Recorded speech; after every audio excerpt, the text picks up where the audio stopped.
Ja. Hej.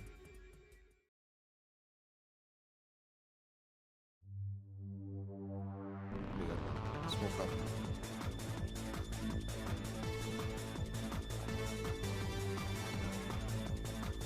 That's fine.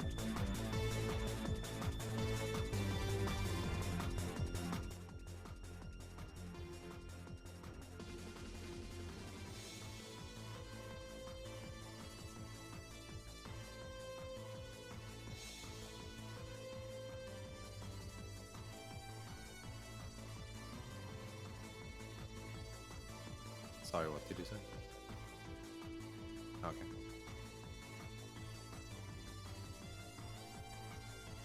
I can raise myself as well. Like 1, 2, 3, 4, 5, 6, 7, 8. Is this fine? 1, 2, 3, 4, 5, 6, 7, 8.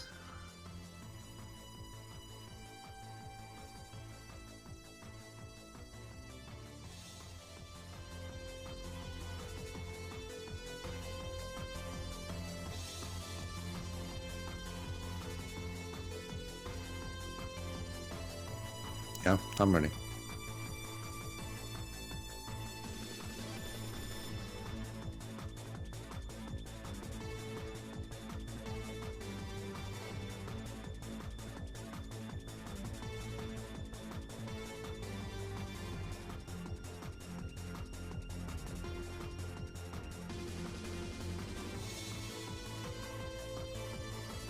Hello, everyone. Here is the English restream of Shmupmania 2. Sorry for a little bit of delay, but Japanese time and schedules sometimes don't work out perfectly, but here we are. And joining me on the mic for Crimson Clover, I don't know if they're playing World Ignition or World Explosion, I guess we'll try and figure out as we go, is Satis. How's it going, my dude? Yo, they're playing World Ignition, both of them right now. Yeah. Oh, I see. And what's really cool is that you're going to be doing a run later tonight, right? Or I guess based on time zones, tomorrow or tonight, depending on where you are in the world. In 4 hours or so. Yes. So let's catch up on what we are seeing here. So I'll get the names of the players on the display here in a bit, but playing we have, what was it? Let me take a look at the feed here. And I'll say what players, what. They're playing unlimited mode, I'm guessing, right? They're playing original, actually. Oh, original. Okay. That's interesting. They're on stage 3 right now. The player on the left, DK, the Chinese player, is playing Type C. And Schmidt on the right, playing Type 1. Interesting. Are you able to get equivalent scores with these two ship types? I always kind of assumed Type Z is just way better. So the thing is that Type C is better in every single way, except there's like a break rate nerf, so you don't generate as much break rates as the other ships do. So it's actually the lowest scoring ship. Oh, interesting. So it's great for survival, crap for scoring. Yeah, although it's still like the easiest to score with because it gets the most energy. Right, yeah. And for people who haven't played Crimson Clover before, Type Z is one of my favorite ships because not only does it have a wide shot, but it's also really fast. So it's got best of both worlds. It's fast and wide shot. Yeah, it's the best in every single regard. As far as like survival play goes, it's also the best for scoring, but except the break rate nerf, it just kind of reduce your number, basically. Right. So do these two players have equivalent PBs, or is one player just miles ahead of the other as far as scoring potential? I would say Schmidt, the Type 1 player on the right, is quite a bit ahead. Oh, okay, awesome.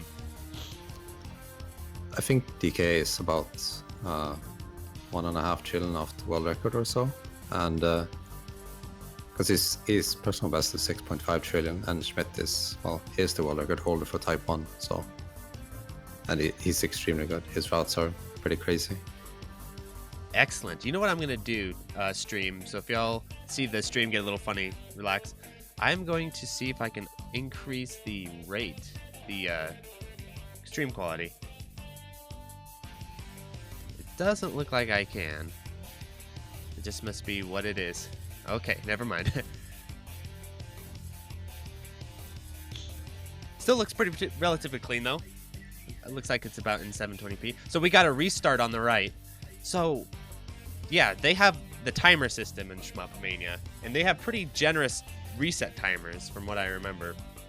Yeah. I remember it was Shmupmania, right, where the Korean SDOJ player basically cleared the game and he had enough time to just do another run because of how generous the reset timer was. Yeah, could be. I don't remember. So I'm gonna try to explain the scoring of what's actually happening here using Schmidt on the right. Okay, let's do it. Go ahead. So basically, flow of scoring can be summed up. The first goal is to acquire a lock-on multiplier, and the way you do this is by using a lock-on and destroying something. And based on how many lock-ons you acquire, that determines the size of your multiplier, and that's the green number on the right. It's below the break rate. And basically, it's just gonna multiply almost every single source of score by that green number, and you can increase it to 11.2 and 12.8 in single and double break respectively. And it's gonna try to be point blanking as much as possible because this gives you a lot of energy and break energy and break rate, which is another scoring multiplier, the golden number in the top right. And it also gives you a lot of stars. So point blanking is very important in this mode. I would say a lot of the focus goes onto multiplier management in this mode, which is actually really tough. It is very deterministic, unlike some other modes, but it's really difficult to handle it. And Schmidt is absolute masterclass at doing it. I'm just working on the overlay as you talk. Yeah, and there's also, of course, there's double breaks. It's basically a hyper, but you can hyper twice, and you can kind of say that the double break is twice as effective as single break. Yes, and as far as scoring, it's all about the double break. For people picking the game up and thinking, hey, I'll just single break a bunch for scoring, I don't think that's the best idea, right? You want to cash in those double breaks. Yeah, definitely. So your break rate gets multiplied by 2, or gets doubled rather, every time you use a break, and well, during the break, of course. So when you use a single break, if you have 2,000 break rate, it goes to 4,000. And if you then use a double break, you're at 8,000. And it's also going to be a lot more stars, which is the main source of your score. So you're basically quadrupling your score gain and then getting some extra on top. So it's incredibly important to use double breaks as much as you can, and in lucrative spots too. I'm sure that a lot of the routing comes down to knowing when to double break, when to not break. I've always kind of struggled with that in the game, where I couldn't quite ever feel like I knew exactly when the most lucrative double break opportunities were and where you need to hold the break. Do you ever do single breaks for scoring, or is that just a bad idea in general? You can do a single break if you know you can fit one in without losing a double break. There's a point where you can't reach an extra double break, but you could fit in another single break. And Schmidt is actually going to do that on stage 2. Oh, okay. And for people who are familiar with Choren Sha, I recently covered that on the channel. The power-up system in this game is kind of inspired by that, where after you get a boss kill or certain mid-boss kills, you get a ring of power-ups that you choose from. And for scoring, I'm guessing you're typically shooting for the energy, or what do you say as far as scoring items? Yeah, definitely. Very rarely will you take this star item, especially in original. Right, definitely. And the star items are connected to rank, correct? The higher your star items, the more your rank increases? Yeah, and original actually has a very high ceiling on star item rank, so these players are probably going to reach about a million stars, which for the most part it's not that noticeable, but on the TOB, oh yeah, that's where you notice. form, yes, yeah, it can get pretty spicy. when I was going for my clear of this mode, actually one of my strategies was to intentionally keep the rank low specifically for the final attack of the TLB, because it was easier on lower ranks, and the trade-off was worth it for me. Of course, not a good scoring strategy, but a fairly decent survival strat, I thought. So does there come a point, if you're playing really well, does there come a point where you're kind of creeping into unlimited territory with the rank, or is it never that high? Yeah, it only affects bullet speed. That's the part about rank that makes it not too bad. Because I remember what's funny about Don Mahou Unlimited 3 when I was playing it for score is if you play really well and get the rank high, it basically just switches into the higher difficulties, which is kind of funny. So if you play really well in hard mode, it'll start to throw true patterns at you and stuff like that. Yeah. But this is just bullet speed. That's all it changes. Yeah. Also, when you use a break, as just displayed here on the stream, is you're basically, every bullet you cancel while you're breaking is going to add 1 frame to your multiplier timer, which is very important on this boss. So we can, well, the mid boss, watching the play on the right, by the way, he's gonna break there during a specific part to make sure he reaches 999 timer, and it's gonna last him for like almost the entire stage now. Oh, nice. Yeah, it is so gratifying to carry that timer and to carry your breaks really, really far. Yeah. So, Rosari was commenting that the overlay looks like it says English Scream. That's actually just the font. That is a T. That is a T, but for some reason this font makes T's look like weird C's, but it should be a T. Oh, this stage 3 boss. Oh yeah, it can get real. It can be a real challenging one for our stage 4 boss. I mean, when you're going for the 1cc, especially this pattern here. One thing I always had to remember is you see on the left there, it has that sort of cannon volley attack.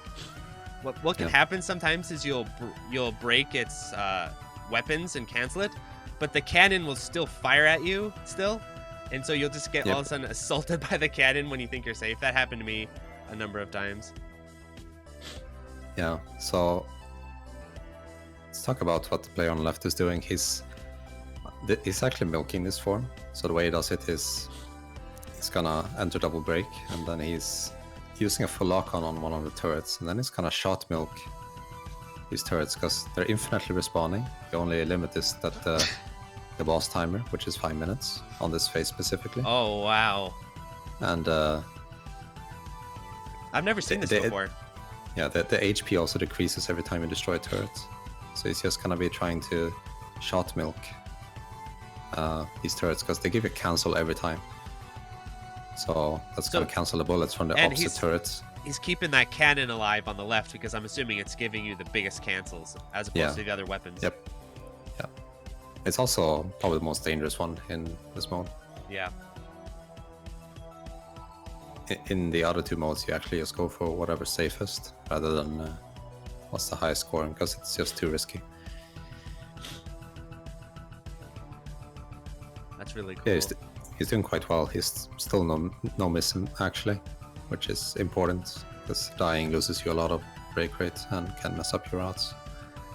Yeah, can you talk a little bit about how punishing deaths are in this game? Because even I'm not entirely sure. As far as scoring wise, is it like Donanpachi style where you die, you just basically reset, or is there a little wiggle room with recovery on death? Yeah, there's definitely wiggle room, and it depends a lot on where you die. Right. It's not a Yagoro game, but you could probably compare it a bit to Ketsu in how much you lose depending on what you're going for. Some deaths can cost 1 trillion, but this is extremely rare, and some deaths can cost like 50 billion, which is not bad at all. Oh, death right there. How much is that going to cost him?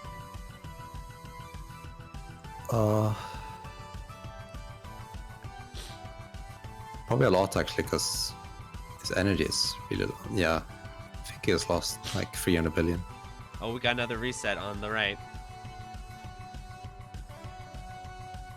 I'll pull up the schedule here and get the player names on the display while they reset.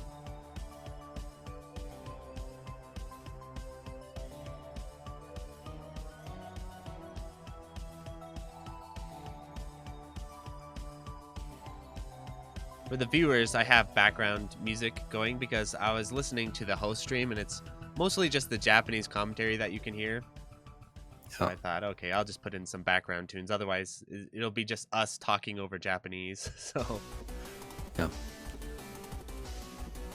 So DKA is classified as overseas on the schedule here, but he is Chinese, you were saying? Yeah, he's Chinese. Isn't that funny? Yeah. I always kind of tend to think of Chinese and Japan as like a sort of similar region to one another, but I don't think Japan sees it that way. Yeah.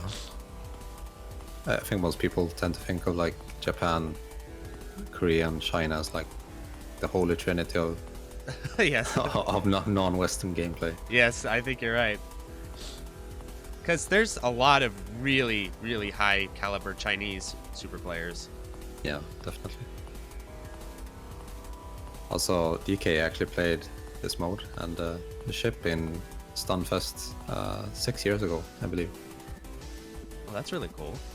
Yeah, but he got screwed over by a Windows update, so it didn't go too well. Western sabotage, even in even in the system. That's funny. So, did they ever patch that memory leak or not? Because I've heard they did, but I feel like I was having problems with it. No, it's never been fixed. Come on. I hope when they release Explosion that they get that fixed. Yeah, same. I hope he's well, actually, not hope, but he's gonna milk these planes. The DK is gonna milk these planes on the left, and hopefully he's gonna have high enough timer to where he can carry it over into this next part here, because there's alcoves on the right and left. They have infinitely respawning tanks, and they respawn really fast. And the goal here is to just hump the side and just kill as many tanks as you can, because it gives you a lot of stars and score and break rate.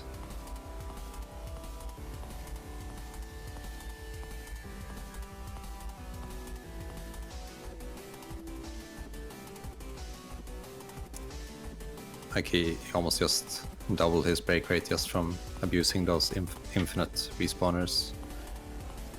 It's a very important section to get right, and he did it just fine.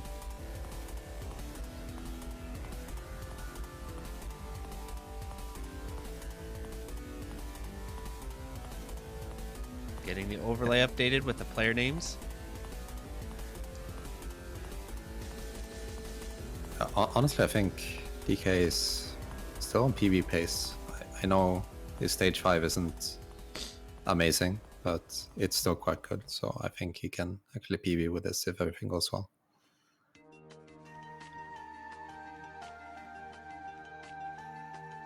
There's a mechanic that Schmidt is gonna use on the screen on right here. He's gonna... No, actually he doesn't do it. I'm shocked.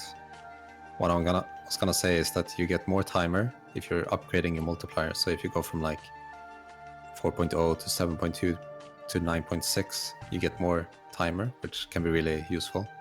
And but instead he's going for 9.6 all the time, even though that will give you less timer, but it does everything else well enough to where you can get away with it.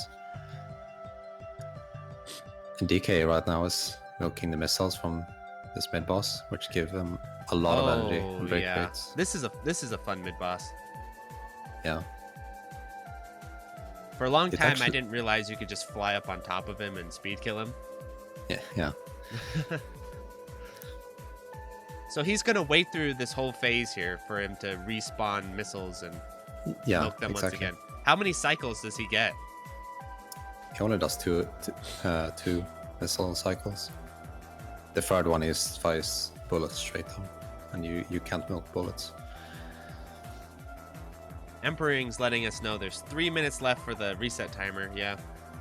Probably during the downtime, I'll get the reset timer on the overlay as well.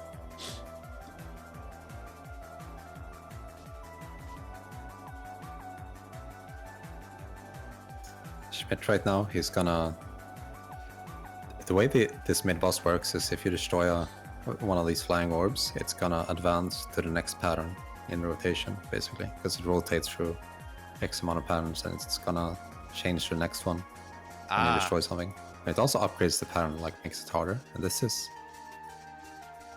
a good thing, because this is gonna give him enough bullets to use single break and double break, and it's gonna raise his timer, like chain timer. We can call it chain timer too, all the way to max, which is very important. I mentioned this already. Yeah, Crimson Clover has a lot of variety with the different sections, like on the left here, where you have the enemy attacking you from the back, and you have to fire on it with your lock-on shot.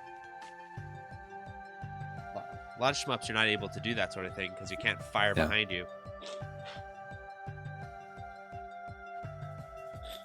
Yeah, this game would not be the same without the lock-on, that's for sure. Yeah. I always call it the Rayforce lock-on. That's pretty much... I'm hoping that's the inspiration, right? Rayforce? Yeah, probably. I mean, it works quite differently. I'm not sure if there's a lock-on that's more similar.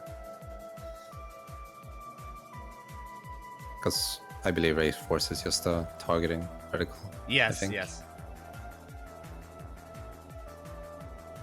But you can do that thing where you hold it on a bunch of different ships and then fire a bunch all at once, like you do with Crimson Clover. Yeah. It kind of reminds me of a fusion between Rayforce and Ketsui lock-ons. Like if they had a baby, it would be Crimson Clovers. Yeah, that's pretty accurate, actually, I'd say. This section. That's a plan bomb from DK. Oh, is that just to sometimes? Yeah, is it to preserve his sort of break meter, like putting it the way he wants it to put it? Exactly. If he used break there, he wouldn't be able to reach double break, and that would be a disaster. Yeah, I remember when I was going for the 1cc, I remember doing an intentional planned bomb on the boss up here before it goes into the bouncy ball phase, because I was running into a problem where I would get a double break on the bouncy ball phase, and that didn't really help me beat the, destroy me. So I was like, okay, I'm going to intentionally bomb spam a little bit so that I get a regular break and a bomb on the bouncy phase. So you can do kinds of funny manipulations with the bomb break meter. Yeah. So, like I mentioned, DK is actually on really good pace. This is definitely PB pace, I would say. And do you kind of have an idea of what the player on the right is struggling with for the most part? Like why he's getting so many resets? Is there a particular section that's... Yeah, this boss. The boss right here, yeah. Yeah. So, okay, so the way this boss works is you want to destroy all the arm pieces because it increases the value of each subsequent arm piece. So it's really valuable to just destroy them all. The problem is, the more arm pieces you destroy, the more bullets he's gonna fire from his main body. And when you destroyed like almost every part, the boss gets pretty crazy. But he's doing a good job this time, and he's doing a proper setup for the final form. I remember when I first played this game and ran into boss 2, I was like, really? This game is gonna beat me down this hard this early? But now I really appreciate it. I really like how Crimson Clover just gets right to it, Yeah. He's gonna wait for the phase with more bullets, and if you pay attention, you can see there's a blinking left part in the top left, and he has a lock-on on this, and he's gonna cancel this with a lock-on, and then break. This is gonna give him a lot of timer. Oh, and yeah, hopefully here he can do goes. the same with 12.8 as well. Let's see. Yeah, he got 12.8. Now he needs to live, which easier said than done. Yes, he's almost there. Yeah, in break, good. You should have it. Does Type 1 do less damage than Type Z in break? Yes. Yeah, rough. Probably like 25% less. Here's the bouncy ball. He dies on the bouncy ball. No shame in that. I hate this pattern with passion. It's like my least favorite pattern in the game. So I don't think... any advice for the bouncy ball for people who have trouble with that pattern? He was going for the method I think is the best, which is you misdirect the boss to the right at the start, so the right first bounce goes to the right, and then you wait for like 4 bounces, and on the 4th bounce, you bomb in the corner, and if you stream slowly from left to right, you could kill it before he squashes you. There And that's you go. with Type C. Oh, did he bomb? I thought he got killed. Did he bomb? Did I misread what happened? I missed it. I think he got killed. I got chat will tell us. Chat, weigh in. What happened there? On the bouncing ball, you mean? Yes. Yeah, he died because he messed it up. Okay. Just double checking. Yeah.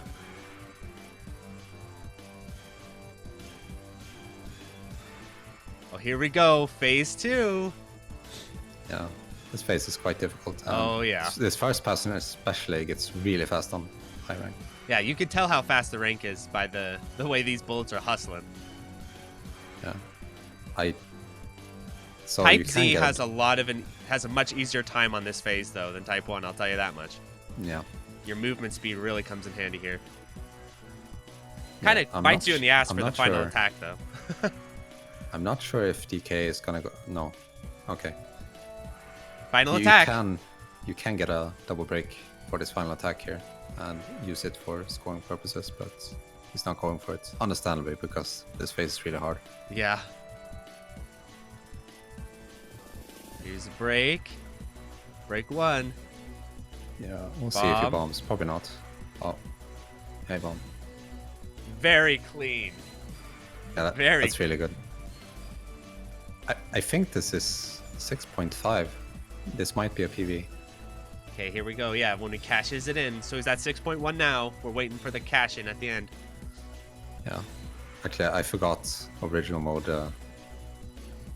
end of game bonuses. It might be less, but either way, it's really close.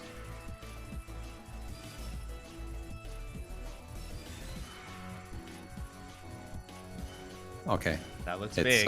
That looks big. Yeah, but it's not enough. Still a very good run.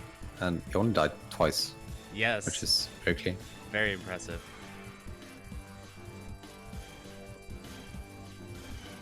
$6.3. Wow. So his PB is 6.5. So to pull that's what you're saying, right? 6.5. Yeah, you can even see it on the screen at the top. Oh, of course. So that's really impressive to pull off in a live run. That's really impressive. I don't think he's probably going to be very satisfied with that. No doubt. Okay, so Schmidt is entering a section with these worms. Yes, the Kinda like Mushi worms. Mushi. Yeah, Yeah. and the goal here is to destroy the rear piece of each of these before you destroy the head, because the rear piece actually has more value than the head does, and everything breaks if you destroy the head. So he's trying to pick off like every single part before he destroys the head. Is that the same in Mushi as well? Or is it No different? clue. I've never actually played Mushi. Oh, okay. Yeah, probably similar then. Because that's kind of how the way it works in Yeah. Mushi as well. Yeah. So how's he looking right now as far as pace on his PB? I don't think it's possible anymore. He's died quite a bit, but he can't reset anymore. So he Yeah, has he's to go with locked it. out. Yeah, his route is actually incredibly crazy. I played original for about a week, and even with Type C, it's difficult to get his routes down. He's very, very good at this game, and he understands exactly how to play it. But he does die a lot, sadly, and that is kind of his issue in this, I suppose. Yeah, that's the hard part about some of these live demonstrations, is that players that are really pushing what the game can do, or you're really pushing risky routes, it pays off in, you know, the traditional grind out PB style, but then when you go into doing a live run, sometimes that can really become a nightmare. Yeah.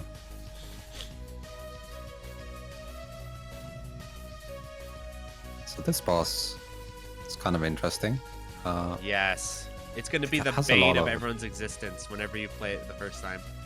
Yeah, it has a lot of petals and parts, and just gonna try to damage control this for a while to make sure they're all on pretty decently low HP, and he's also charging up his meter like this. And the goal is to probably on the second laser spin he's gonna break, because that'll give him a lot of timer and he should be able to safely kill each petal.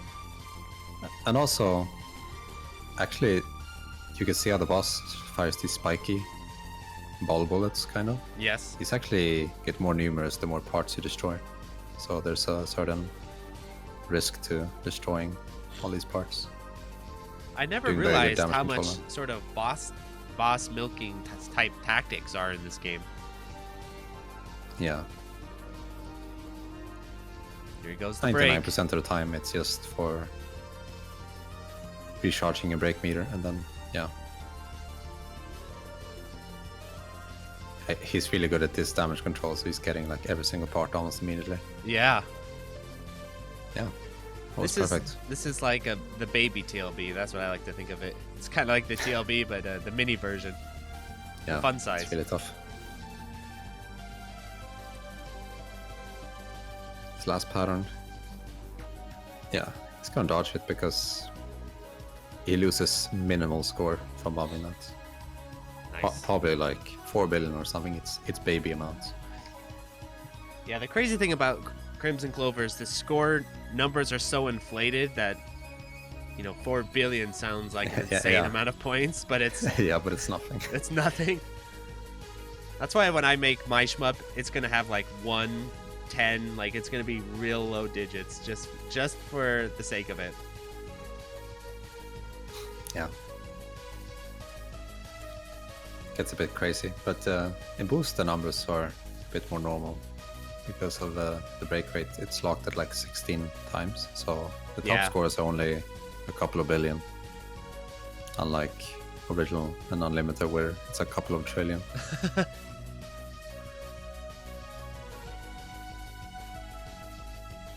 I'm not sure how difficult stage 4 is, but it is kind of a janky stage with how it's air only, and well, there's a lot of speed killing going on here, but some of the behavior of the enemies in this stage is downright unfair. Yeah. I think it's less of an issue in this mode, but it's still quite difficult, I believe. Is this one of those stages in unlimited mode when you get into it, you kind of roll your eyes like, oh boy, not stage 4? Yeah, I mean, even for me, it still kind of is this way. It's absolutely a horrendous stage. It's super difficult. And because of the length, it's probably like the longest stage in the game, simply because of the boss milk, which can last up to 5 minutes, depending on player skill. Smokes. Yeah, the stage is probably about like 11 minutes on average for scoring players. Now, that also means like any mistakes you do during the stage are gonna be more costly, because it takes time to build up your break rate again, and you're basically just losing points while doing that.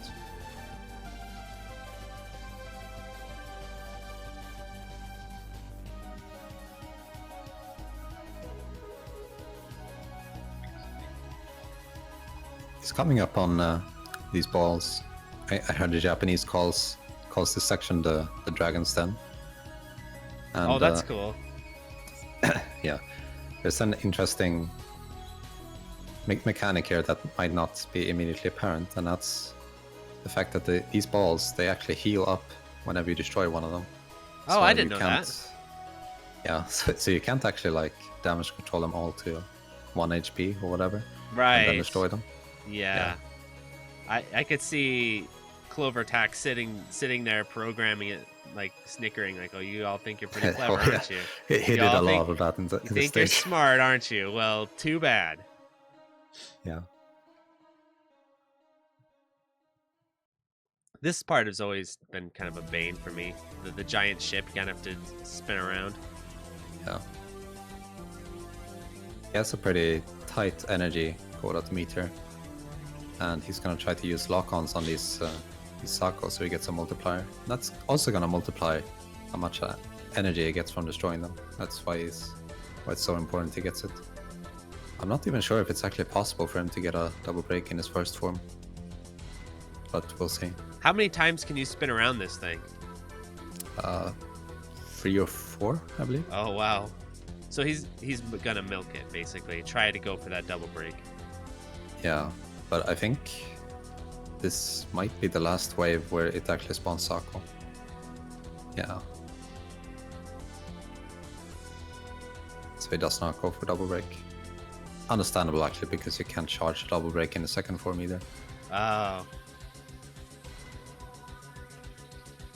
I think he's gonna use a lock and cancel on these tanks, which is gonna give him a chain, and then he's gonna break, which raises his chain, and then he's gonna double break. Now it should be maxed. And So doing this, So that lock on cancel is what gave him his 9.6? yeah, multiplier. Wow, Yeah, I didn't know that 9.6. I didn't know that was a thing.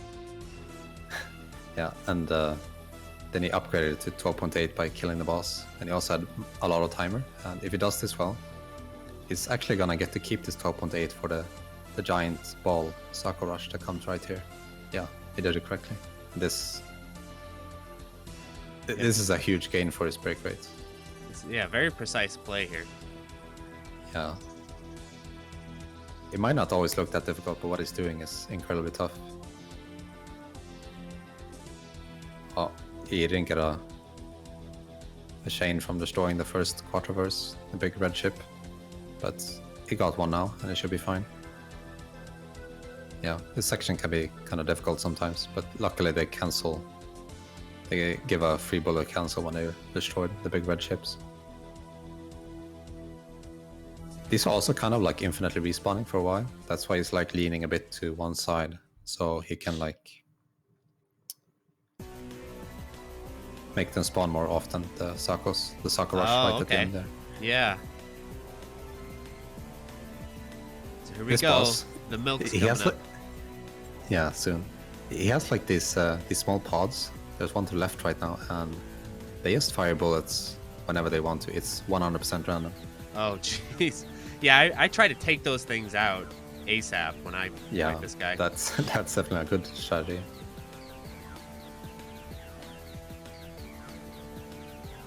There's also a mechanic here on this first phase that is quite important, and that's is have to destroy these two wings in first form, otherwise it's gonna reduce the HP of the second form when you destroy the first form, and that will hurt his milk, so we can't have that.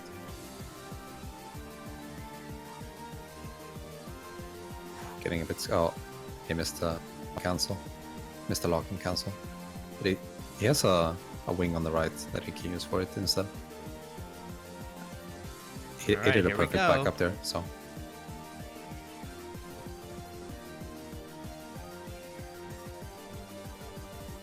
Does it matter Perfect. what side the turret's on, left or right? Preference mostly, but Okay. I would say left is marginally. I'm talking like probably not even 1% difference. It's like marginally, objectively better Yeah. because of boss movement. Preferring left side a bit. I always kind of feel that way too.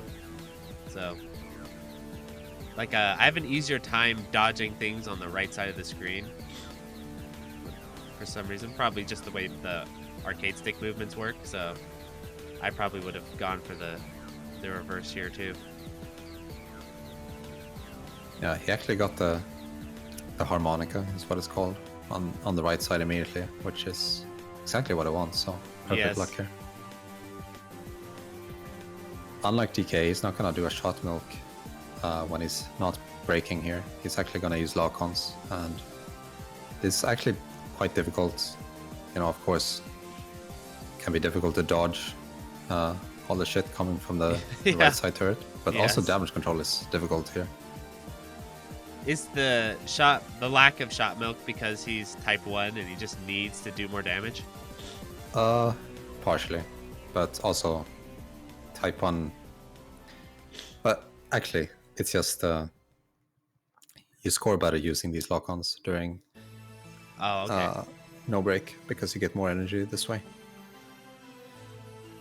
But yeah, he can't really do it as type 1 at all during non-break. It takes way too long to destroy turrets, so you just get overwhelmed really fast. Speaking of this pattern here, I feel like I want to mention that it seems to be a shout out to Battle Garega, the the boss before the final form of it. You know, where he pulls out all the weapons and fires them at you, and you have to fight him. I wonder, do you think that's the inspiration, or is there another reference that I'm missing? Could be the case. I think Yago probably has a decent amount of things that are like that. There's a case in Batrider where it's kind of similar. Yeah. So someone in the chat store was asking, why is the boss such a tank? It's actually because he's intentionally milking it and not damaging it for the most part. That's why the boss just seems to live on and on and on. If he was just trying to kill it, it would have been over long ago. Yeah. If you look on the screen right now, oh, okay, it's just vanished, but you can see like a giant lock reticle on the center of the boss, and that's actually the only part where you can damage the main body. But it also takes damage when you destroy the turrets. So, oh, he died. It's gonna hurt his score quite a bit. Probably 300 billion. Thankfully, it's very late into the milk, so if he had to die, this was a good place to do it. Is it better to die late in the milk or early? Late, because early is gonna affect your score for the entire milk instead of just the end of the milk. I see.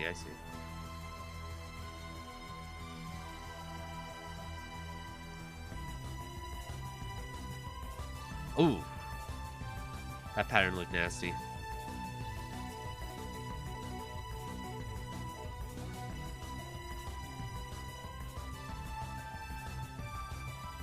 Okay, and if he does this right, he's gonna...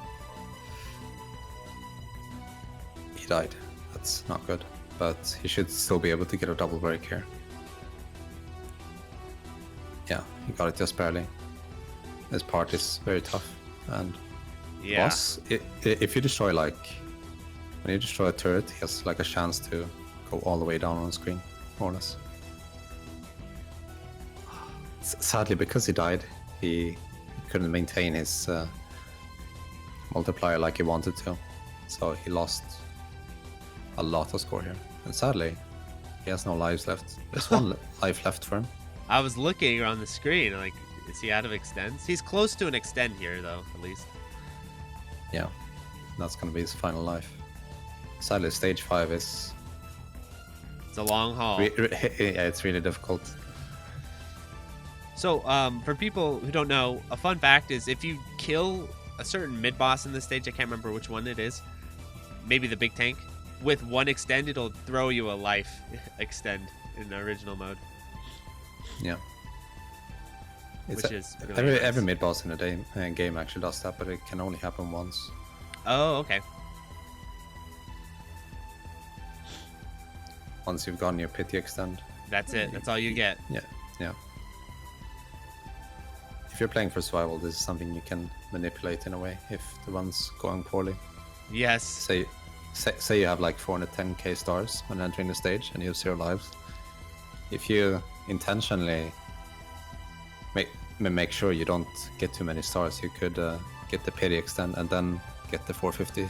I had a run extend where that happened, and it was a magical swing in momentum where it went from playing like crap to playing good. Yeah, going from 0 to 2 lives just like that is really good. So this is the level where the game just throws everything at you. It's really fun. There's even a boss rush at the end where it's basically just baby versions of all the bosses we fought previously. Yeah. So I heard that the text is random. Is that correct? Yeah. Okay. We had some conspiracy theories in the comments section of one of my clear where people trying to figure out what caused the text to appear or not. Yeah. I think it's actually guaranteed on Switch, but it might only be a range version. Ah, okay. Yeah, I was playing Ignition. Hopefully they get World Explosion onto the PC soon-ish. I'm really looking forward to that. Yeah. my conspiracy theory is they're holding off because they sold Ignition for like $2 for years. So they're like, okay, it's like a kind of drastic jump to go from $2 to $20. So maybe they're letting the Switch sales play out a little bit. That's my conspiracy theory. I have no idea why it's taking so long. Yeah, could also be like an exclusivity deal for Switch for a while. Yes, very true.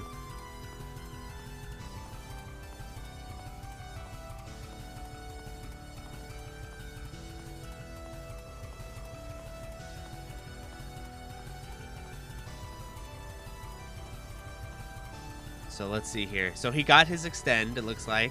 And yeah, I've never seen it before. I've never seen someone max out their extends before in this mode.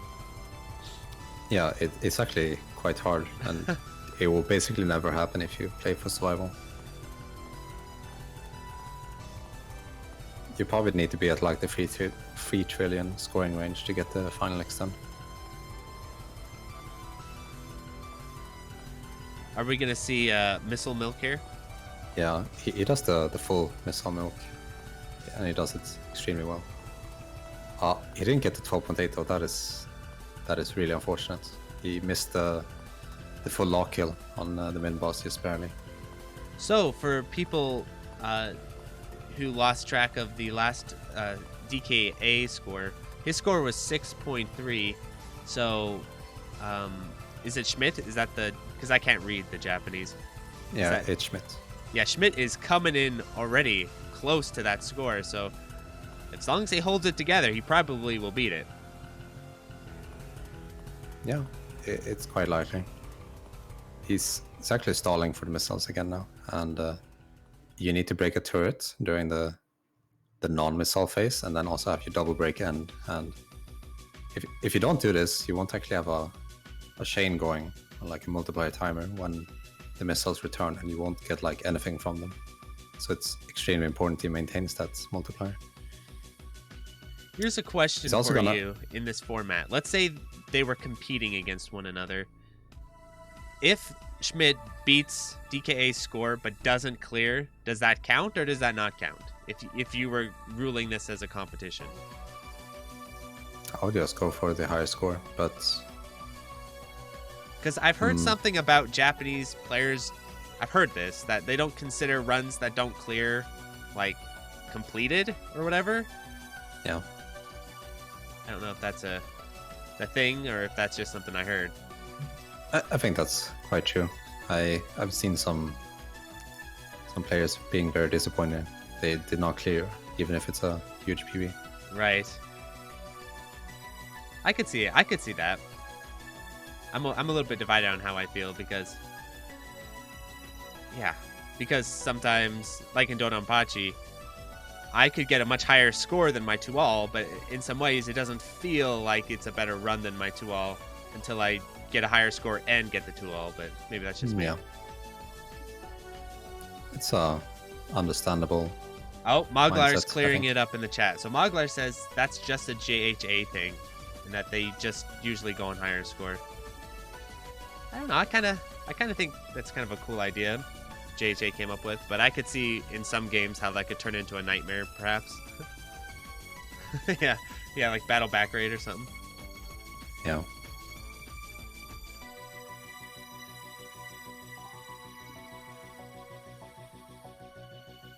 Yeah, maybe that will be a topic video, Bammed.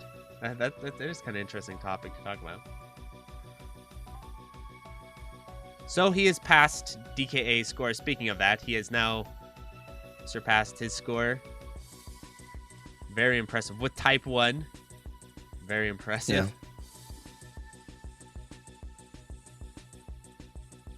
Oh, ZPS is mentioning that Touhou World Cup doesn't count non-clears this year, and it's extremely controversial.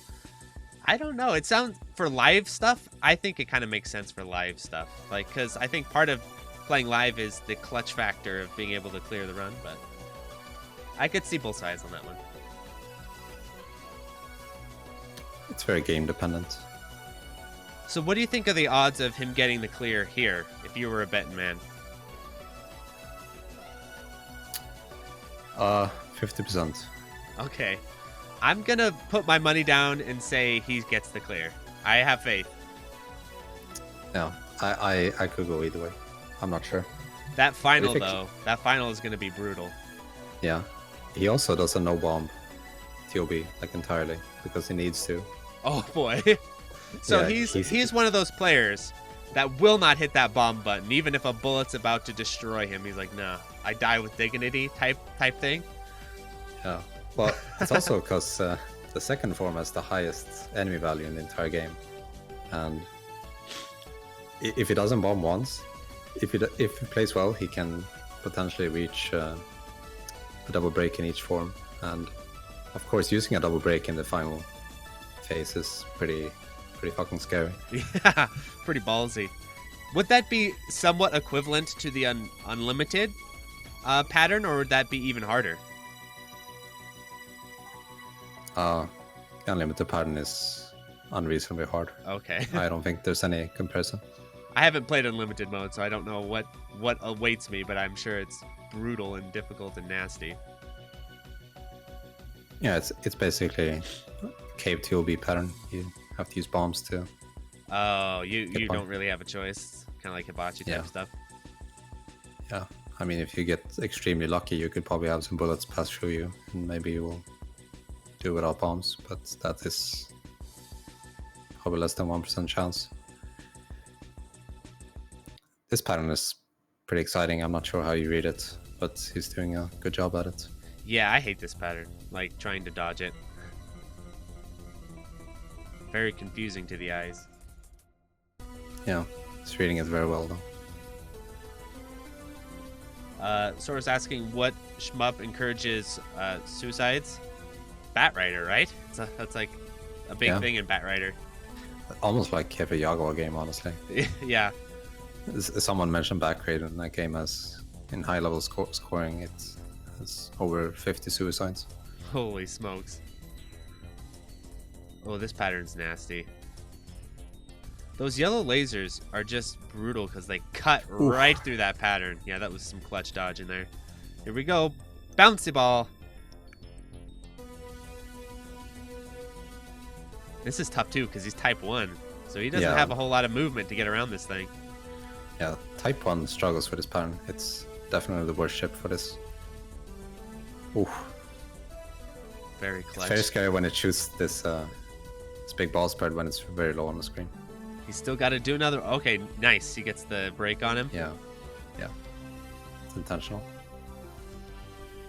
And he gets the full lock kill. Very good. Very, very good. So I'm trying to see the overlay. It doesn't look like... Is he just on one extend here? Is that right? Yep. So he's Some going to one get life. the energy refill, I'm guessing. Oh, no, he gets the stars. Interesting. Yeah. He can actually, as long as he doesn't bomb, he can charge a full Oh, okay. double break here on the first form. The first form is pretty manageable, I would say. Even the third attack, which it can seem like complete bullshit, the bouncing pink balls. Yeah. It's actually static, but it just depends on his movement, the boss's movement. Interesting. Yeah, I've always struggled. This is the pattern. I've always struggled with this thing. Yeah. That's why he dares to go so high, because he knows what it's gonna look like for the most part. He sees into the But- future. Yeah. The longer it goes on, the more unrecognizable it becomes because of boss movement. Here we go. He's aiming for that double break. So I noticed when he did the break, that shield came up, but he kept firing at the shield. Is that... I always thought you're supposed to wait out the shield, but you should just fire at it? Yeah, there's no downside. In fact, when you use a lock-on against the boss shield, you're actually gonna get break energy in return. Oh, okay. So he's using that part of his route to make sure he gets the energy he needs. So the one nice thing about Type 1 for survival, I feel like, is it's a little bit easier to dodge the final with Type 1 just because the movement speed isn't as nutty. Yeah. So he needs to no miss, no bomb this entire phase. Well, he can miss, but that is, of course, not ideal. He's at 8 now. He's cooking. Oh, All right, he last died. extend, right? Yep, final life. Coming into the final pattern, basically. No! Oh, Why? Damn it. damn. That's really sad. He's gonna show off his strategy here at the end. So he ended with 8 bill, or whatever it is, 8 quadrillion, whatever the stupid number is. Yeah. Man, that pattern is giving him a hard time. Yeah. And here's the final. I think the TOB is one of his weaknesses. Probably because he doesn't get there that often, considering how optimized his route is. Yeah. But he has a YouTube video of his Steam PB, and he actually does the TOB perfectly. And it's very cool to watch.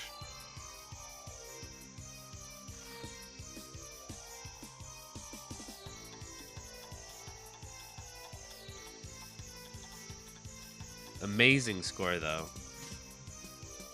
So, yeah, this is one of those cases we just talked about. One player got the clear at 6.3. The other player dies right on the TLB ending there with 8, which is a crazy high number. Yeah. It might seem like 8 trillion isn't that good considering the guy is game over, and ideally you would know this, but 8 trillion is one hell of a score. Yeah. And he was type 1 too, we can't forget that. That's a tougher ship to clear with. Yeah. He'll score higher, but his routes are just way more insane as well, so... But yeah, really good showing from him, from both of them. Well, awesome. So let's see what's next on the schedule. I'll pull that up right now. So up next is Touhou 6, and that's supposed to be in like half an hour. It's crazy how much time they have between runs in this event.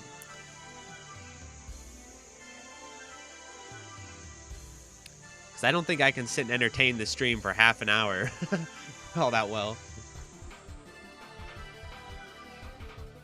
Yeah, I'm not really sure what the Japanese commentators would talk about in that time. I think last year they just kind of let it rock. They just kind of let the stream hang out. Yeah, that works. Well, awesome. Thanks for coming on and joining for the commentary. It was great to have your insight being an expert player in the game. Yeah, thanks for having me. That was pretty good runs, and it was fun to talk about them. Also, people do not leave, because coming up later, Satis will be playing Unlimited mode, which is like the ultra hard difficulty mode of the game, and that's going to be crazy. Yeah, hopefully I can... the other player is playing Type 1, which is harder to clear, but again, it scores higher, so... Oh, a similar situation. You play Type Z, I'm guessing? Yeah. Yeah. I played every ship a decent bit, except Type 3, but Type C is the ship I'm playing right now. He's also playing on Switch version, and... oh, interesting. Switch on Unlimited actually lacks a lot of the slowdown that Unlimited might have. I did not know that. Yeah, this game is very light on slowdown, but in Unlimited, there are like 3 or 4 sections. So you want to get as much as possible. And it also grays resets after every stage. This was the last Touhou game to do that. The PC 98 games did that too. And that's most of where your scoring comes from. There's actually 2 ways to get score for bullet cancels. One is, of course, when a boss pattern ends, and the other is just through bombing, which is why Rainbow B scores the highest, because her bomb covers most of the screen, so it cancels a lot of bullets. And it also doesn't do that much damage, so you can bomb a lot on all of the on the most valuable boss patterns to maximize your score. And also, there's the power items. The red ones, small ones are worth 1 power, big ones are worth 8, max power is at 128. And then point items, when those are collected at their maximum value, which is above a certain line on the screen, they're worth it's 200,000 in this game. And then that goes down the further down you are on the screen when they're collected. And point item value, and point items also add to the clear bonus at the end of the stage, right? I believe so. I think there's like a ton of factors in clear bonus, like your grays, number of lives you have, stuff like that. And then those get added up and then multiplied by the number of point items you collected in each stage. I think that's how it works. I'm not certain.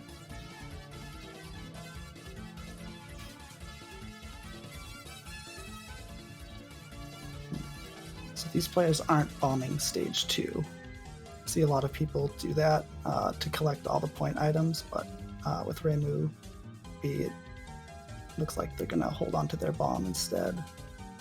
Yeah.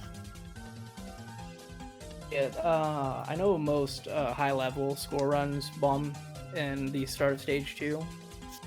I think they're just trying to go for the clear, because ideally in this game you want to clear with 0 lives for scoring. So it's really tight on resources, is the point with that. So just save the bomb for later.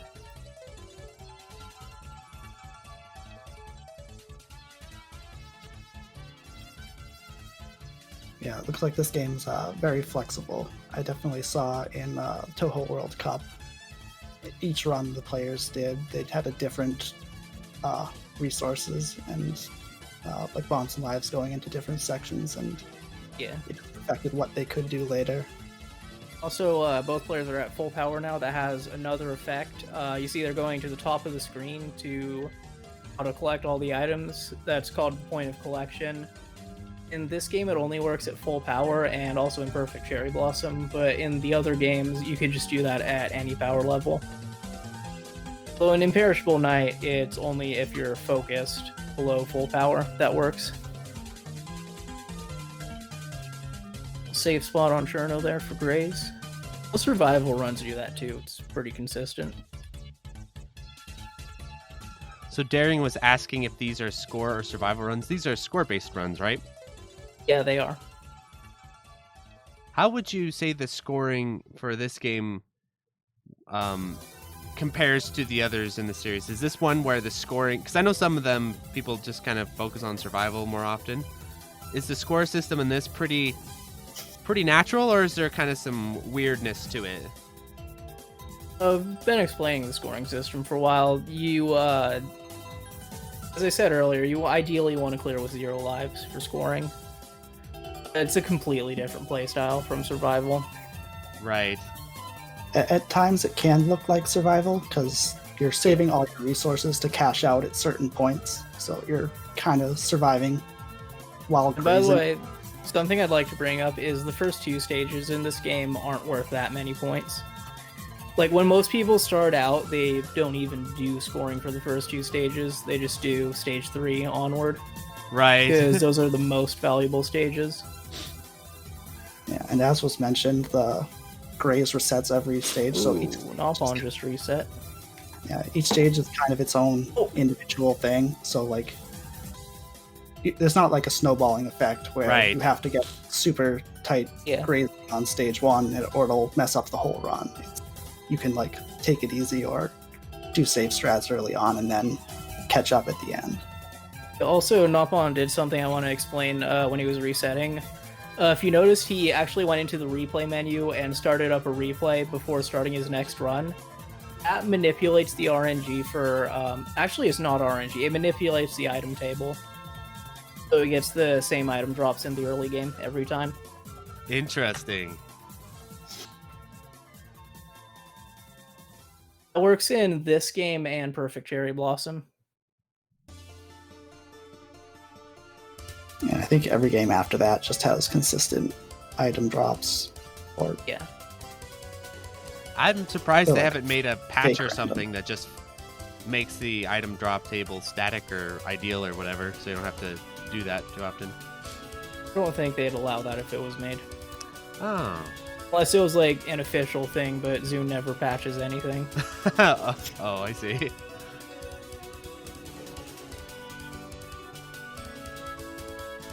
Yeah, Zidane would patch Marissa B and Mountain of Faith before he patched that. Yeah. I want to know how that got through development. I mean, Zidane's probably one of his only testers.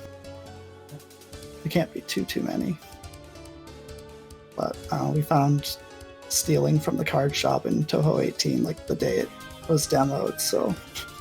Yeah, that was great. Don't know how we He missed. actually released a new demo just because of that glitch. First time he actually patched something in ages.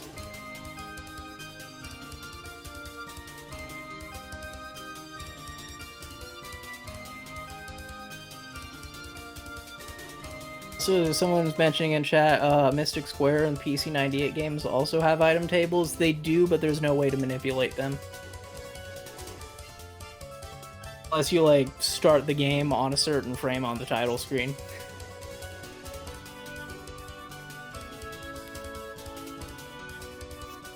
Right, pienyan's doing the mailing head grazes. I'm actually kind of surprised she's doing this. Yeah, she's bombing there. That makes sense. You can no miss, no bomb this, but it's really hard to do. Yeah. Basically have to predict the RNG. And if mailing goes down, she's more likely to go up and hit you, so Yeah. probably just have to bomb in that case. And I see she's sitting on this pattern and just resource dumping. This, you get graze from your iframes, and then points for all the bullets that get canceled by the bombs, because there's a lot on this pattern.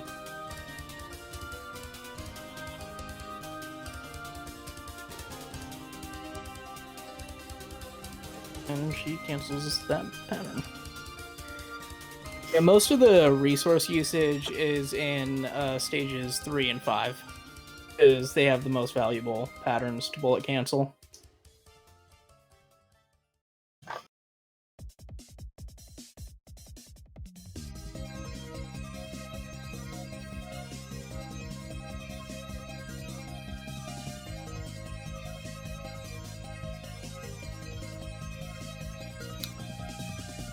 So this that non that pienyan was milking, is that it didn't seem like there were a ton of bullets on the screen. Is that good to like use your resources on because of the fairies that come down, or is it just good for some other reason? No, I think it's still good because of the bullets. Because there's a lot in the aimed streams. Oh, they're like stacked multiples. That makes sense. I don't know how it exactly works, but I'm pretty sure that's still the reason why you bombed that pattern. Okay.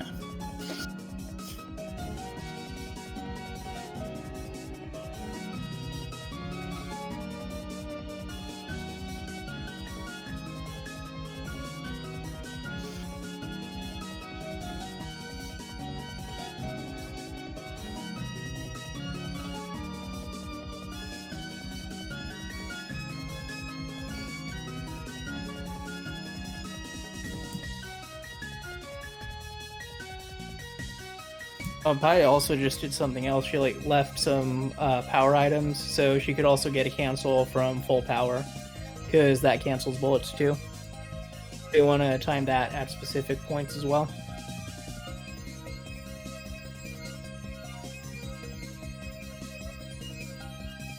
It's 226 into stage 4. Not bad.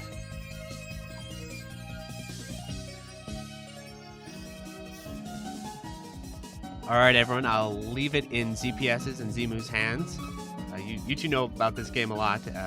I'm interested in hearing more about it. But I'm going to read some notes for the next run while you guys commentate. Okay. All right. So as you saw that pattern Pai was in, she was like doing it super close. Here too. Basically, all the bullets either are just aimed at you or around you. So you just need to know which one's which, and it's pretty easy to do. Also have those fairies that give bullet cancels, which are helpful. Stage 4 is probably the most routing heavy stage, for survival at least. She bombed books. That's understandable. That pattern is just ridiculously hard. Yeah, it's one of the toughest survival patterns, if not the toughest. Definitely the most infamous in this game. Maybe not the hardest, but it's where most people die in LNN attempts. Pretty much a guaranteed death for LNB as well.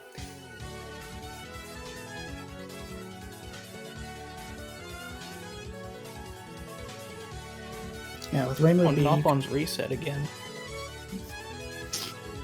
With Reimu B, you can focus on the second book that spawns in the books. The first one's invincible, but you can kill the second one.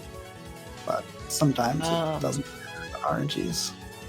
I don't think the first one is actually invincible. I think it just spawns high enough on the screen that there's a very high chance that another book will spawn in front of it. So people don't go for that one. Huh. I feel like she could have gotten more from that cancel, but I don't know.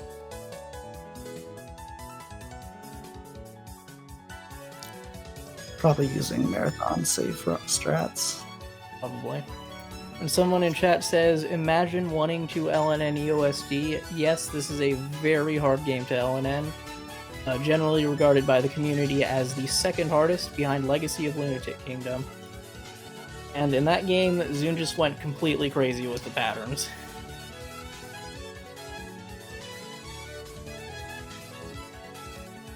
It's understandable because you have point device mode, so like you have infinite tries, but when you play it on Legacy mode, you gotta do them all at once. So kind of missed something as it was happening. The 3 cancel fairies at the end of stage 4, the middle one has the most health. So you want to damage that one a little bit first, and then go to the side, cancel that one, cancel the one in the middle, and then on the other side. On this non-spell, Pai's just using the aimed bullets, streaming for grays. More precise than it looks, but I shouldn't say that. It looks precise, but more precise than how I'm describing it as, I mean.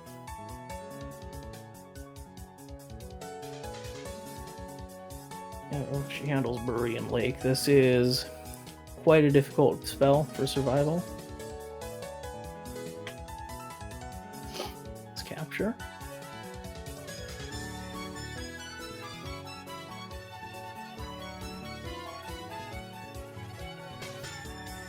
Also on the lasers, on Patchoulie's non-spells, the hitbox doesn't activate immediately when the sprite spawns.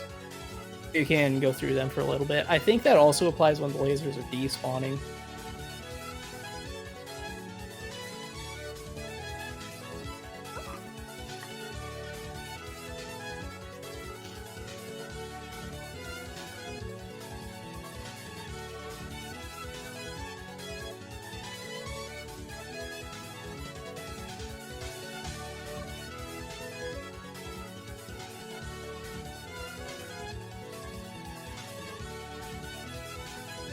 Water Elf. This pattern is entirely aimed. I don't think people realize that. Oh, and she died. It is a pattern a lot of people struggle with, though. Kind of weird because all the bullets are different speeds. Yeah, and the bubble bullets in the OSD are deceptive what their size is because they have like square hitboxes. Yeah, and also the bubble hitboxes are much bigger in this game than in future games. In Perfect Cherry Blossom, the hitbox is so small that you can like have your hitbox entirely in the transparent middle part and not die.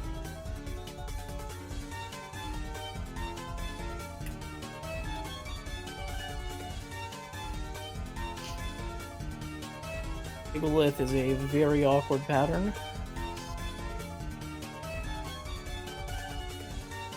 And she bombs it, understandable.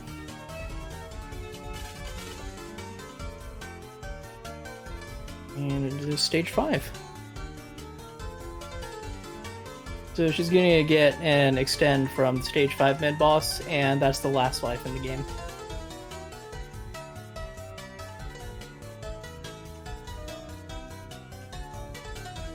Most people for survival do this at the top, above all the fairies that spawn random bullets. But for scoring, you want to do it at the bottom for the point items. Yeah, you have to kill the fairies or else they don't drop the items.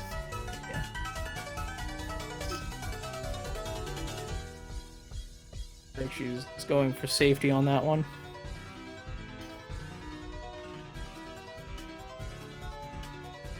And bomb for bullet cancels.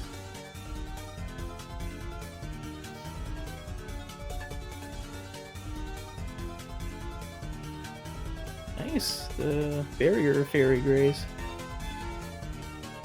Now she's gonna do a graze strat on this non-spell. It gets something like, what is it, 3,000 graze? Maybe more than that? I don't remember.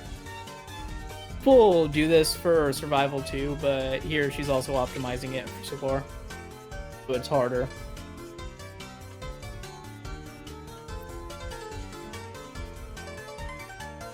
So this is really important to do too, because as I mentioned earlier, you want graze for increasing the value of bullet cancels. So if you lose graze here, you're going to lose graze for the rest of the stage. And Sakuya is like the last cash out point in the game. In like an optimal run, you're gonna end Sakuya with no lives, maybe a bomb for safety. Oh, she just captured misdirection. I think normally you want to bomb there once or twice. She's saving resources.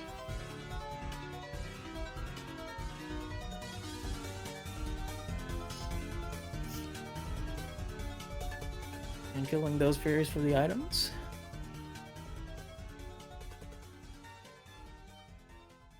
What she does here. That was really bad RNG.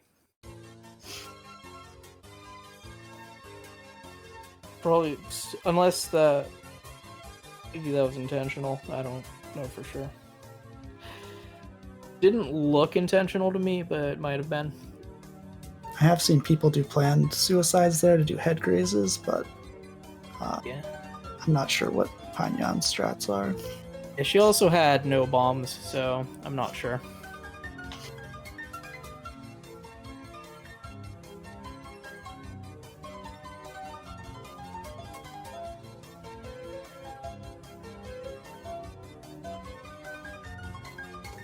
Just a survival for this spell.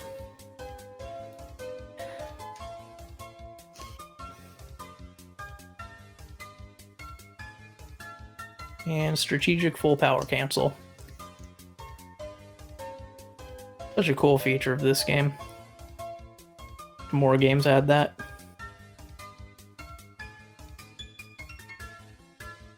Timed it down a bit for an optimal cancel. I think she's just gonna do survival on this. Yeah, I think she's just going to bomb on Killing Doll and save a few resources for Amelia, because that's an extremely difficult boss fight.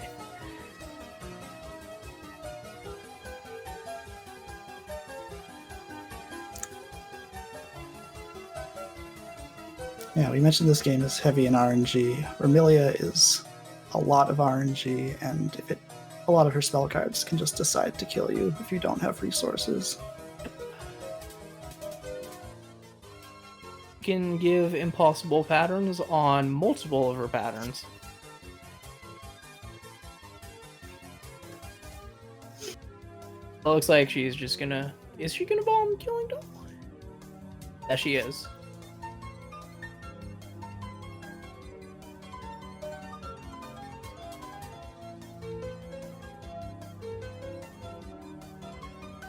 I think she's gonna cancel on the next wave. Yeah. Yeah, normally you'd bomb more there, but she wants resources for Amelia, like I said earlier. This is definitely on pace for at least 500.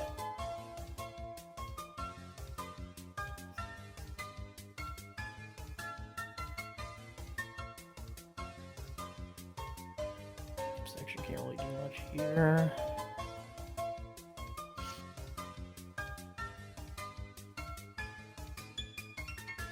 Oh, Yusuke's in Japanese chat. He says it's 5.5 pace. I think that death was accidental, but I don't think it's too big a deal.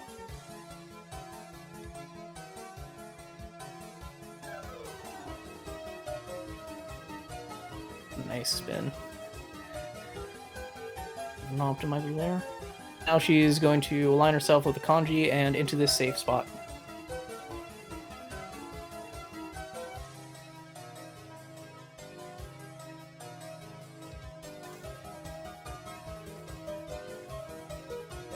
Very valuable for scoring. You get like over 1,000 for that.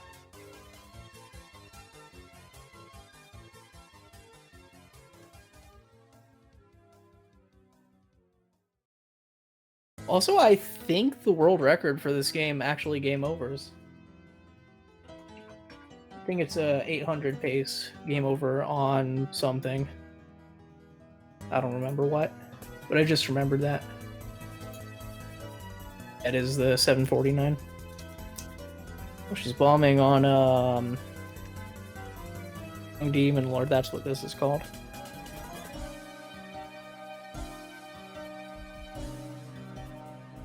By the way, shoutouts to S-Braid, the inspiration for this pattern.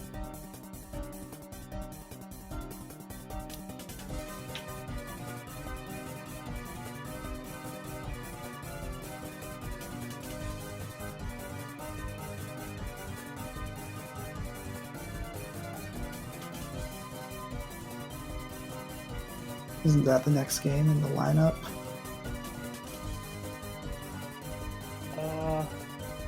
No.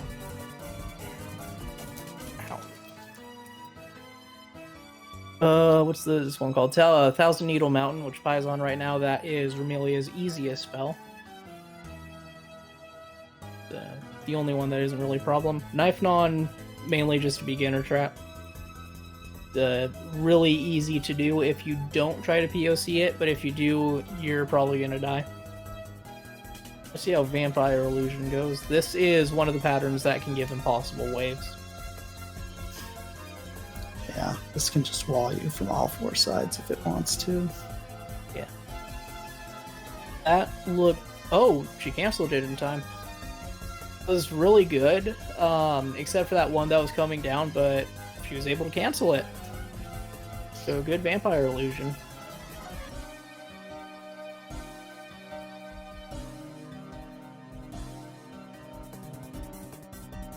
Now, final non-spell is about to end. She's gonna go for the cancel. And Scarlet Meister is just gonna bomb it. Oh yeah, you actually enter Remelia with one bomb and use it here optimally. She's over 500 now and on the final pattern.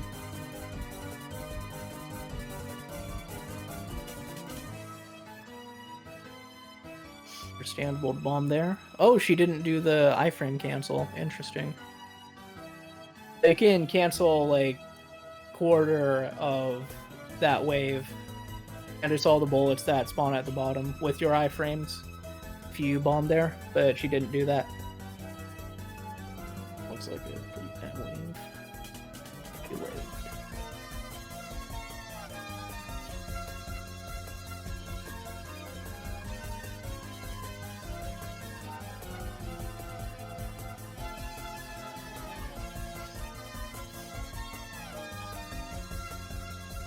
And should be close to done.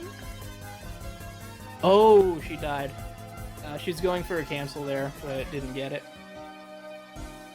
What this ends with, though, 517, not bad. And she cleared. And she might be able to get another run in because there's still time left. 30 minutes is actually pretty brutal for Touhou, by the way. So, not much time. Touhou World Cup gives over an hour for almost every run.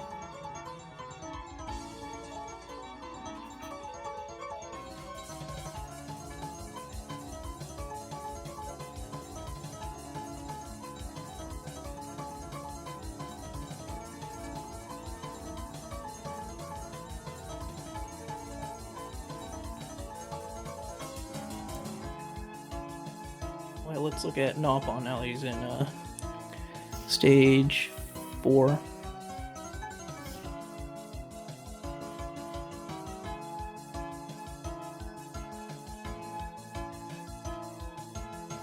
Oh, yep, Pai's going for another run.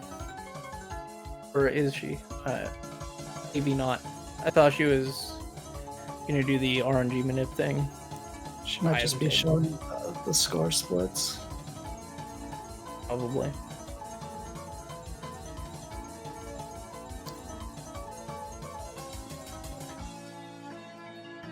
So if she wants to get another run in, she's gotta get right back now. That is a pretty good run, though. 500 and the clear. And she also hasn't really played at all in the past year. She derusted specifically for this demonstration. So really good overall. Yeah. That was like the first run, right? I don't think she was set, right? Yeah, I think so.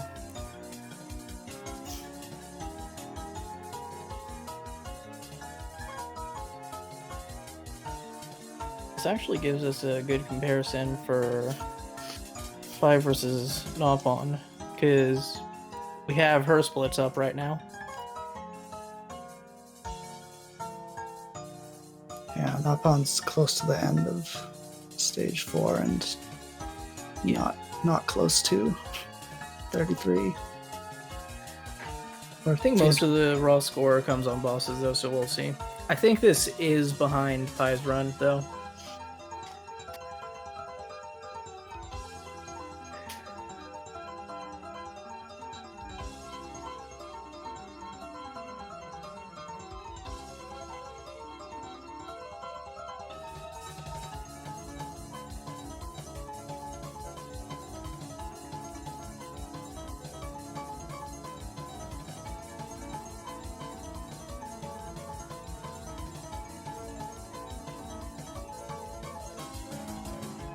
Handling Water Elf pretty well so far. Kind of away from Patchouli though, but not too big a deal as long as he captures. Capture bonus, I don't think is worth that much in this game. It's like a few 100,000 per spell.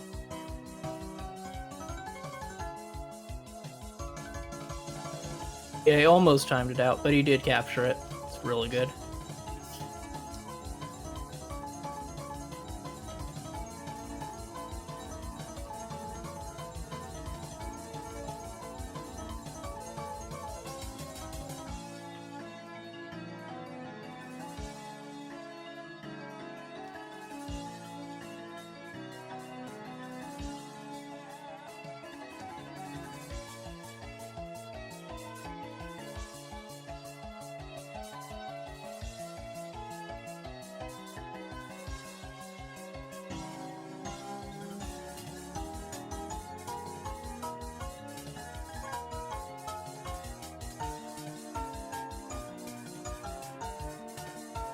This is a really clean megalith. Nice.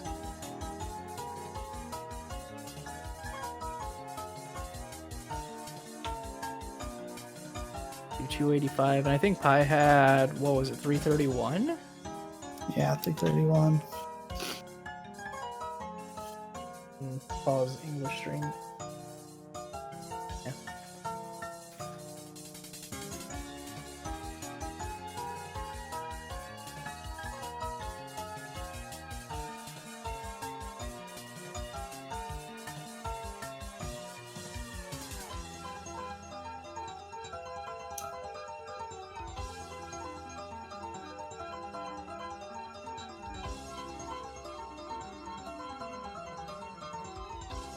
Like, Nopon is playing riskier in this stage.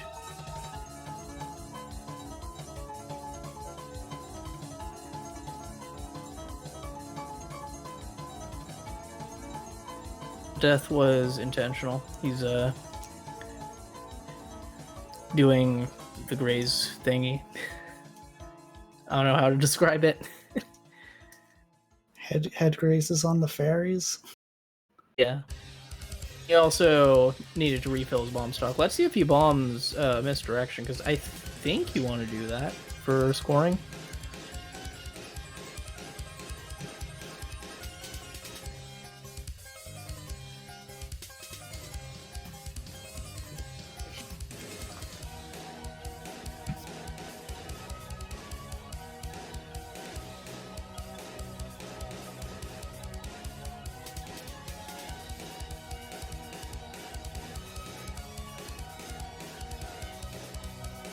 think he has more grays than Pi did at this point. I think she had 4,000, and he's at, well, 4.6 now. 4.5 after. Oh, he doesn't. Maybe I'm remembering the route wrong? Maybe they're just not doing it. I don't know. Probably just not doing it. They definitely milked it in Touhou World Cup. But... Yeah, I thought that was a thing.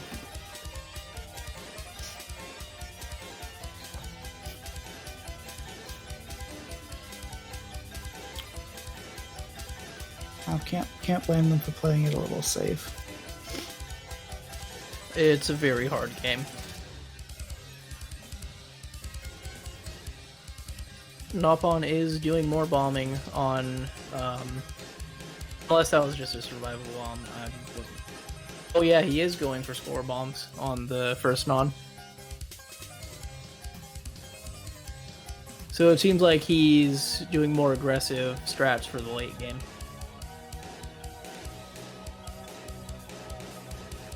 Yeah, it seemed like with the runs I watched, you could kind of choose if you wanted to go aggressive on stage 3 or stage 5. There's a little bit of flexibility in where you put your resources. Yeah.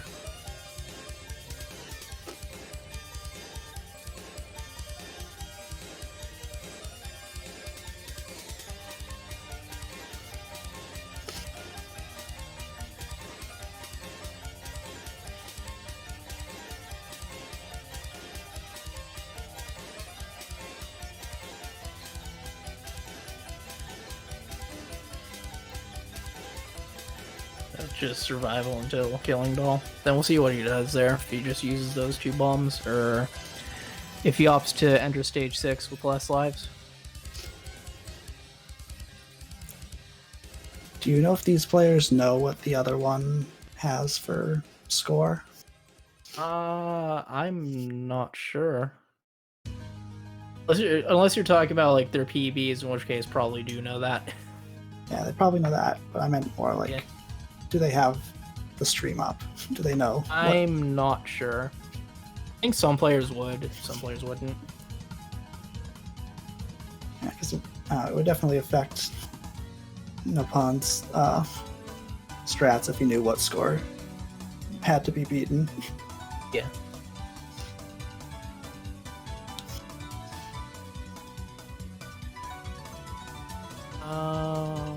Looks like he might just be going for 2 bombs.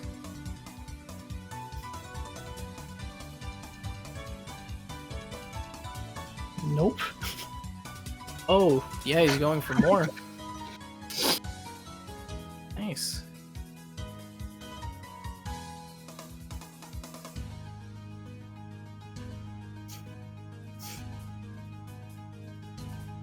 So it's 1 life and 2 bombs entering stage 6.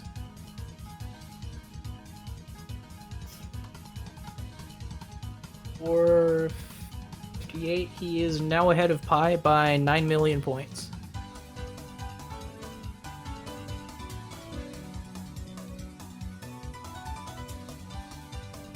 And he's gonna get full power cancel on this pattern too.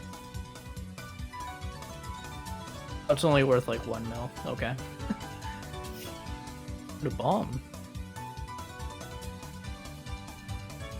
I wonder if that was a survival bomb. Oh, he died. That was not intentional. I think he was trying to graze the ring and ended up dying there. So now he has to no-miss the rest of the game.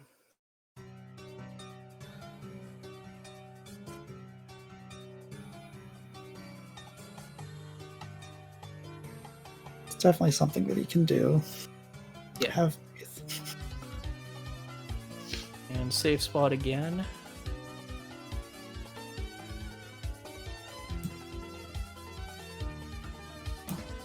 Do you know about what point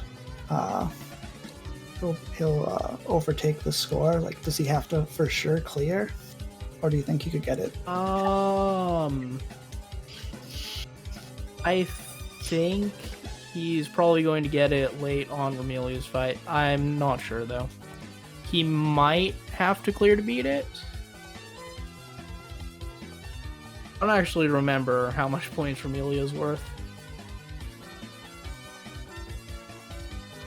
I know a really good stage 6 is over 100 million, though.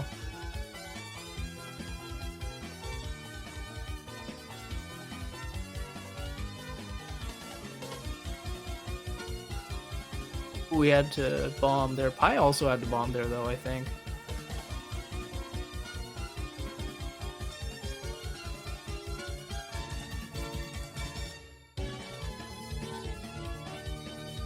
Or S-braid pattern.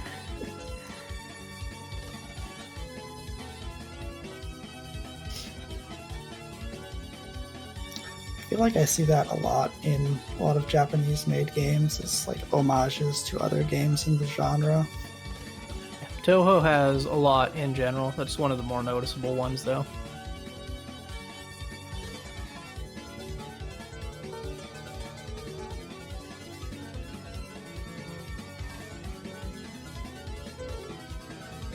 Using items? Ooh, got. I think he got more from those items than Pi did.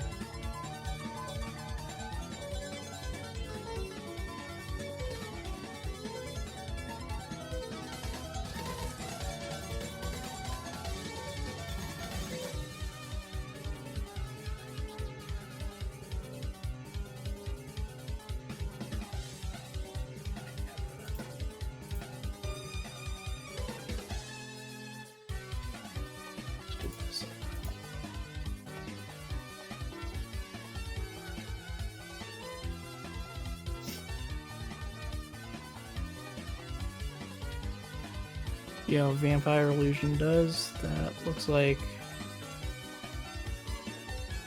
so far. That look though, that's a wall. Yeah. I had to bomb there.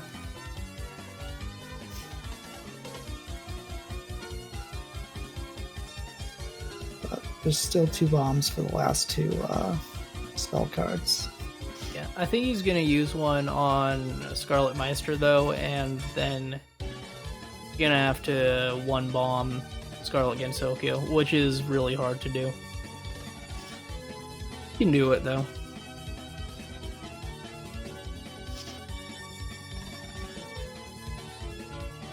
And the score looks pretty close. So it might, yeah, definitely looks like it needs a clear. He's using bomb on Meister there, and it's old. It's going to need to clear. That was probably earlier And, than... yep, there's the bomb. If he iframe... No, he does not iframe cancel. This is tense now. Oh, Oh, yep. rip. That pattern can do that sometimes. It was only 2 mil away from Pi's score, wasn't he? Yeah, that's about as close as it could be.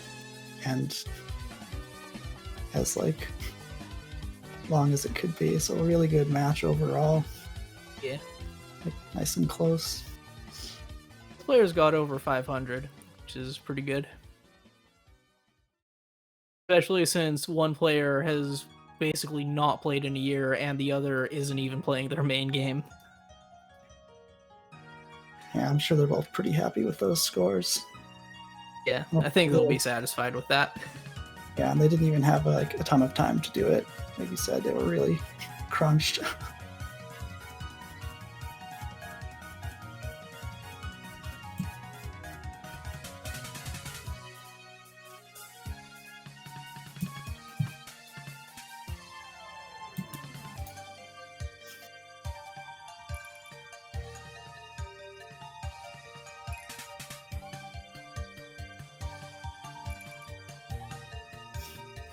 So yeah, Okay, we're gonna go now. Alrighty, chat. Prepare yourselves. Time for some Eschatos. Yeah, so the most important thing to say, like right away, is that it's not your usual auto-scroller speedrun. That's right. Because the game advances whenever you destroy enemy waves. So the goal is to basically speed kill everything as fast as you can, because they'll start the next waiver area. And that's how he's gonna play the entire run. And the way the in-game timer is decided is real time, and then it's deducted by the timer on top, which is right now 75 seconds. Yes. So it's like a hybrid between a speedrun and a scoring system together. It's really cool. And I do like that you play for in-game time. I kind of like that. It adds some like meta scoring elements to it. Yeah, because you lose 5 seconds when you die. You also gain 5 seconds when you grab an extend. I think it's 5 for an extend, but I could be wrong. Also, he just picked up an F-bomb, is what we call it. Has a nice touch to it. And basically the first spawn of the F-bomb is random. And beyond that, it comes in at like regular intervals. And now it's going to have to put up with this regular interval for the rest of the run. And what it does, it deals like damage to everything on screen. And also cancels all the bullets. He's going to be using this to great effect, hopefully. Yeah, and one thing that he mentioned in some notes that he gave us is that some of the enemy waves are fixed, but others are random. And so he's got to do some routing strategies to try and take care of both the fixed enemy spawns and also sort of manipulate the random enemy spawns a little bit. Yeah. So do you want to explain the shield mechanic a little bit? Oh yeah, so first of all, he has 2 weapons. He has a straight shot and a wide shot. And the wide shot only goes like diagonal sideways. It won't actually shoot straight forwards. And if you hold both of these, you get a shield, which you can see the energy in the bottom left. And you can block bullets with this, and it will push you back a bit, if I recall. And also, it does an insane amount of damage when you point blank with it. And that's what he's going to be using it mostly for. And also blocking bullets on occasion. And he's going to use it right here on the stage 1 boss, and it's really hard to see, but he's actually destroying parts like through the boss right now. Right. And as long as he can destroy all the parts in time, he can skip the next cycle. Like if he misses a part, he has to go for another lap, and that's like he's wasted like 20 seconds, but it doesn't happen, so it's fine. Even if he died there. This game does some really funny stuff with the perspective and the sort of like almost Mode 7 style to it. It's pretty cool though. Yeah. It's really neat. And also there's... I was going to say, because it may look like a 3D shmup at times, but you're still controlling it in 2 dimensions. Yeah.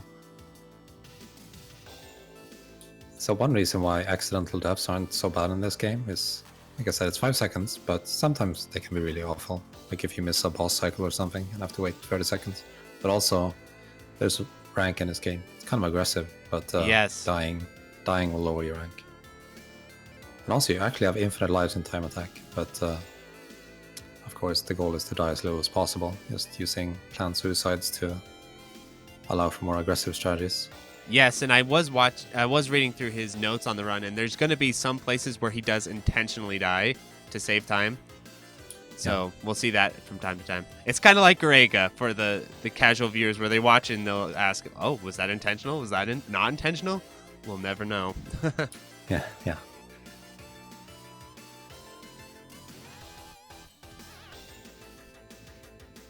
That is not an intentional death. That one didn't look intentional, did it? What's really cool about the game's backgrounds is how dynamic they are. They're slowing down, they're speeding up, they're spinning around. It gives the game a real energetic feel. Yeah.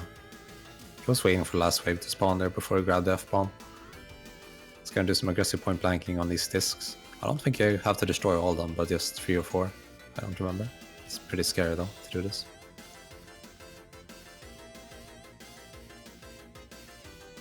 He's also got to manage his shield well, his energy on his shield. Yeah, precisely. F-bomb spawn, so you're gonna go grab it.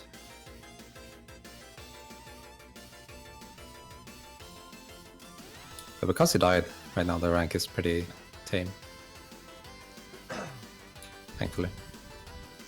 Are there any really significant rank manipulation parts in the run where he really needs to make sure to get that rank down? Yeah, there's a couple of spots, and also there's another aspect of suiciding, and that's it refreshes your shield energy to 100, so you can use it for extra point blanking. Right. along with the iframes you get from dying, so you can combine it too. Like you can do point blanks that you normally wouldn't be able to. I could see because that you're being invincible. really useful, yeah.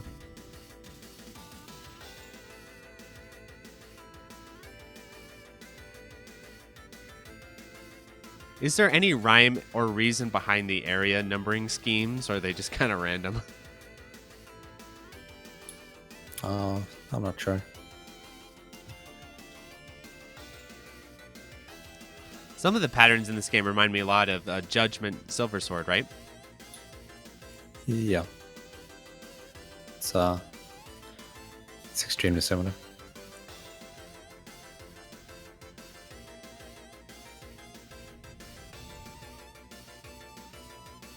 These enemies he's shooting around right now is a very skewed perspective. Also, he's using some pretty crazy routes here on this boss to point blank efficiently. Oh, yeah. There's some precise dodges there.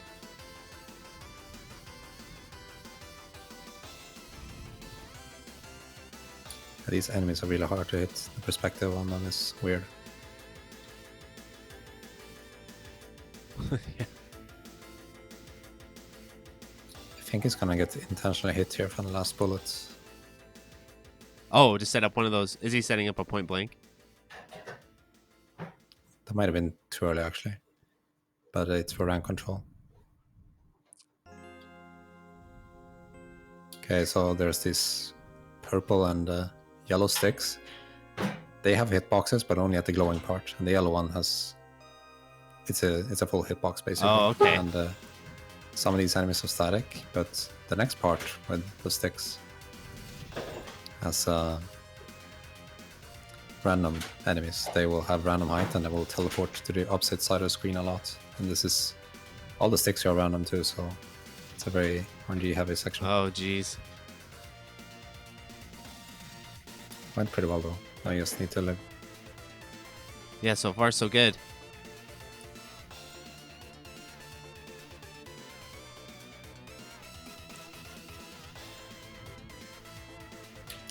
I think here's the suicide actually. For the rank.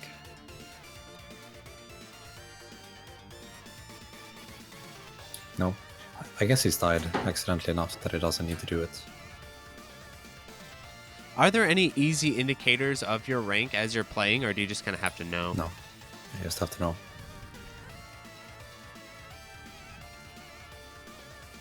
It's distributing damage between these balls to make sure that I think the balls are healed when one of them is destroyed, so you have to like damage control pretty well.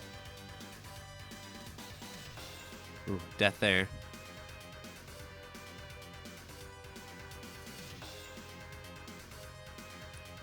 And his goal is under 10 minutes, from what I understand. Yeah, his PB is like 8 minutes and 30 seconds, but it's a bit rusty, and this mode is quite hard actually to not die accidentally all the time. So he doesn't have a reset timer anymore, everyone. He had a very short reset timer of 5 minutes. Yeah. So he's locked in.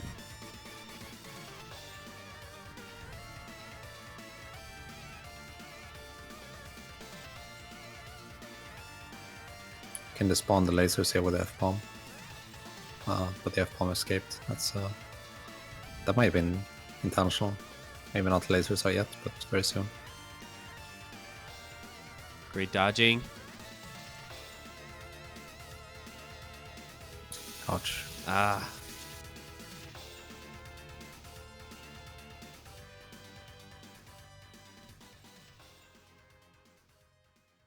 Point blank, yeah.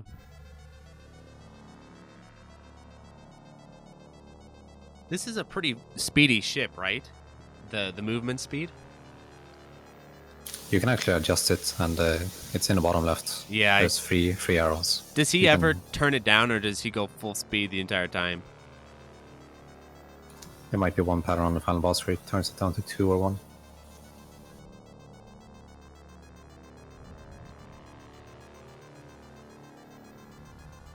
I think for the most part he doesn't bother with it. I could see having high speed in a game like this to be very, very good. Yeah. You need to get, because the whole idea is you need to get aggressive and get around the screen quickly to take out the enemies fast.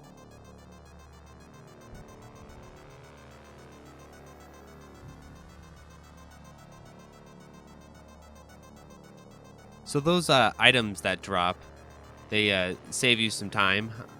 Is there... I've noticed that some of them are +5. That one was +15. Is there any sort of mechanic behind that, or is it just static what the items give you? I only think the extend items give you time. It's just sometimes the F1 might coincidentally line up with an area ending, and an area ending will also give you time. So what about those little gold ship things that drop? Yeah, those are the extends, but oh, you have infinite lives, so it's not truly an extend, but normally it would be. Oh, okay. That just makes gives you sense. +5 seconds.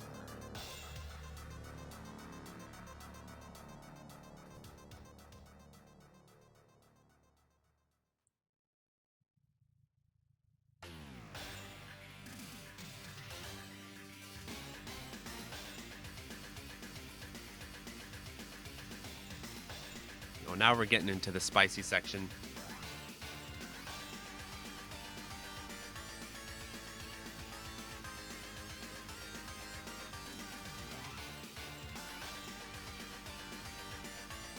Oh, is that a safe spot?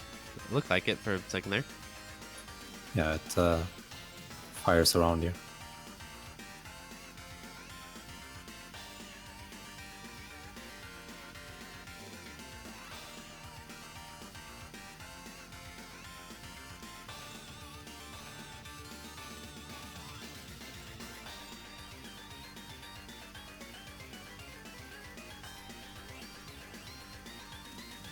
Okay, very good. Stage 4 so far. And now it's Space Invaders time. You can see there's these UFOs that you have to clear out. And there's also red UFOs behind. And he wants to kill these because they'll destroy UFOs on the way down. But they move randomly. And later on you can't even see them. They also give a bullet cancel, but it's very important you kill them. And I was reading that if they wander off, it could be a huge time penalty. Yeah, because you get a cutscene. Looking good so far though, and this is the wave where we can't actually see the red UFO like ever, so he just has to guess where it is and hope to get it. Because it's off screen, up above, is that why? Yeah. Oh, actually this is the last wave, yeah. And you can't see the red UFO because it's off screen. It's not going so well right now. Taking deaths there, yeah. He's got to make sure to take it out. This section's extremely difficult. Managed to avoid the cutscene at least. Yeah.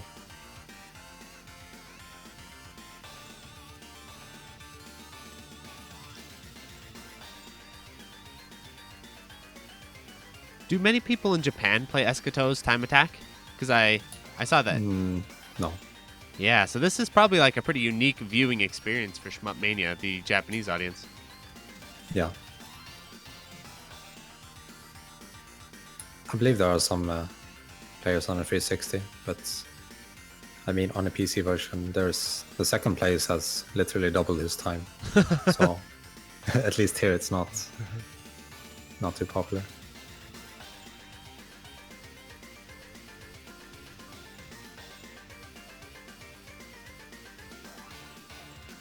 He has to... I believe these discs, there's like plate looking things and they actually don't take damage from your shots, I believe. Oh, yeah. You just gotta dodge them? Yeah, and they will block your shots. That's like a Xanac thing, right?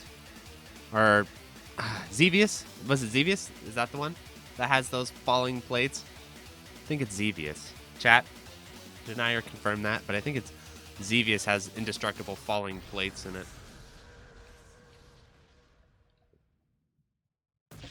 The boss went well at least. I forgot to mention, but it's a lot like the stage 1 boss where you have to kill everything in one cycle, or you have to go for another cycle, which is like a time loss of 30 seconds.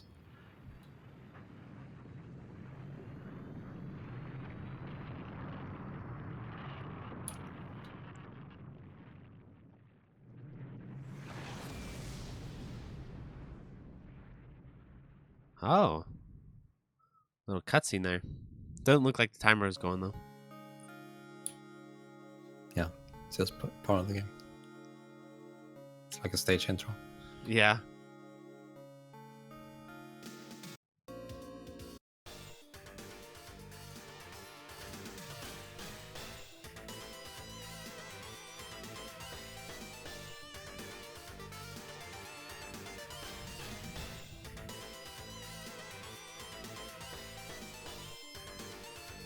Oh, this is a cool looking stage. Oh, great dodges there. I'm guessing those are fixed. I missed it. This looks like a platinum enemy. Looks like something from Bayonetta. Yeah, it really does. So these pink balls, they will break your shield immediately if you try to shield them. Oh, man. Yeah, of course. Now you gotta actually dodge. The game's like, okay. Oh, look, he did turn his speed down for a second there. Oh, nice.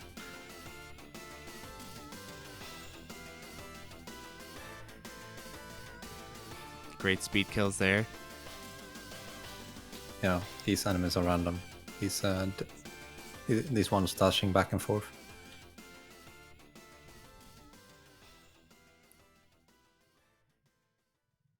In this stage, you can there'll be some mid bosses, and that we've seen like earlier in the run, but yes, this time there's like 2 of them instead of 1. This happens in Judgment Silver Sword too. Yes, I think those mid bosses are in Judgment Silver Sword. yeah, these mirrors.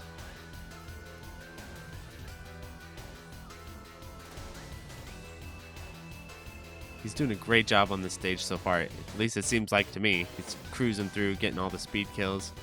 Yeah, it's going well right now. These enemies are probably random. It's just gonna F-bomb these.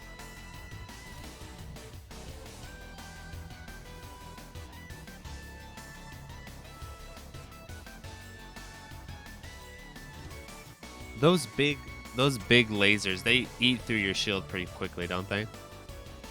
Yeah.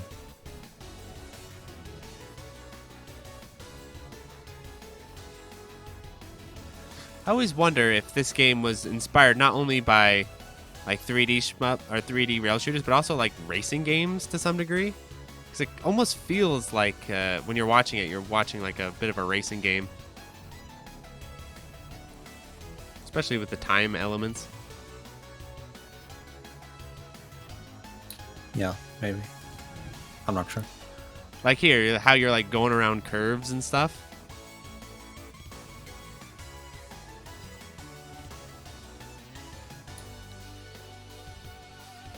Maybe the extents are actually 15 seconds. I don't pay much attention to them, but I guess they are. My bad. Well, I think earlier 5 seconds. I think earlier they were 5 seconds, then at one point they just swapped over to 15, is what it seems like to me. Yeah, could be the case. I don't remember. I think this upcoming section is actually an auto-scroller, so there's not much you can do to manipulate the speed here. Ah.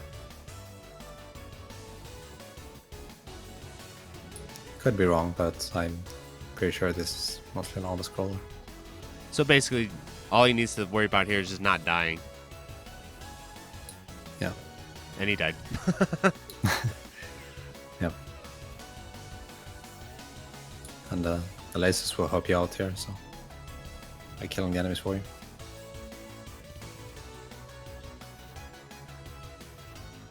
There's a section like this in Zero Ranger with the lasers that come on screen.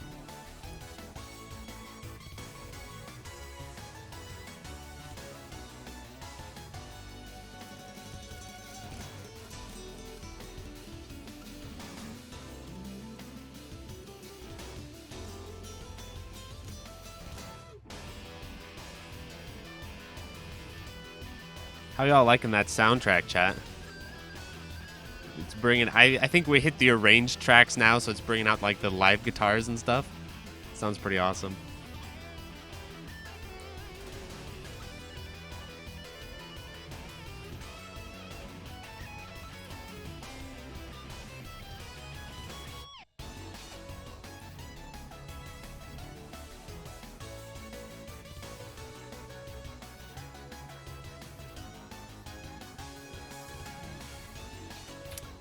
So this boss has not a very big hitbox, and so it's important he tries to stay in the middle at all times. But of course, his patterns are kind of random and quite difficult, so it's not easy to stay in the center at all times. In fact, he almost got walled there, but it was an F-bomb. Okay. Hopefully.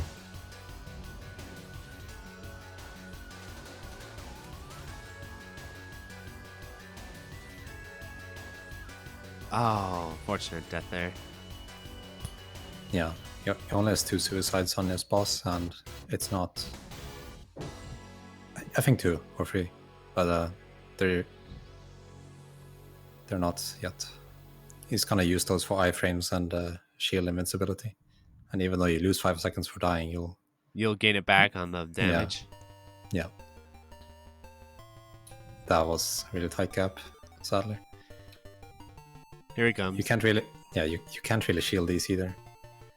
Oh, they just go right through you? Yeah, I think so, or they're very heavy to shield. Some take a bit of time to delete or push back. And of course it's not dealing damage to the boss if you do so, so ideally you would not use as little shield as possible. Right.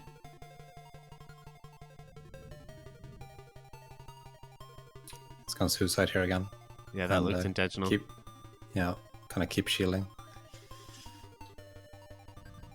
More purple balls can shield these. His speed is actually on 1 right now. They got that 3D rotation going. Okay, final boss. He's point blanking this angry face right now, and he's gonna escape before the bullet shoots. Nice. This boss is a very weird hitbox. It's very small and it also moves. Like the hitbox is tilted towards the direction he's moving, so you have to like shoot ahead of him. Oh, weird. Yeah, that was a very good speed kill. Did that perfectly. Could barely go any faster. Nicely done. Yeah, very nice.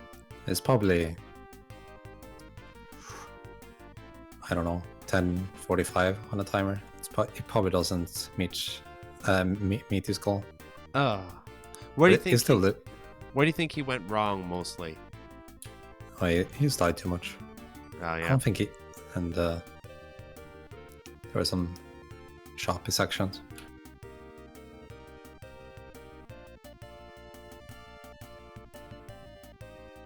Well, he's still pretty much like 40% faster than the guy in second place. Oh, he actually got 940. Oh, 940, he did it. Yeah. Sick. How I did not expect that.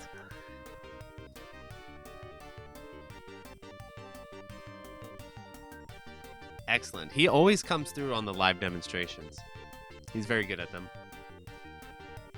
Yeah, he's very experienced at this point and always does a good job. He's very good at explaining too at the same time. Yes, it's always fun to listen to his commentary. I think one of the fan favorites is when he played that... What was that weird monkey shooting game? Tenkomori shooting. Yeah, Tenkomori shooting. That game was pretty troll. It's pretty funny.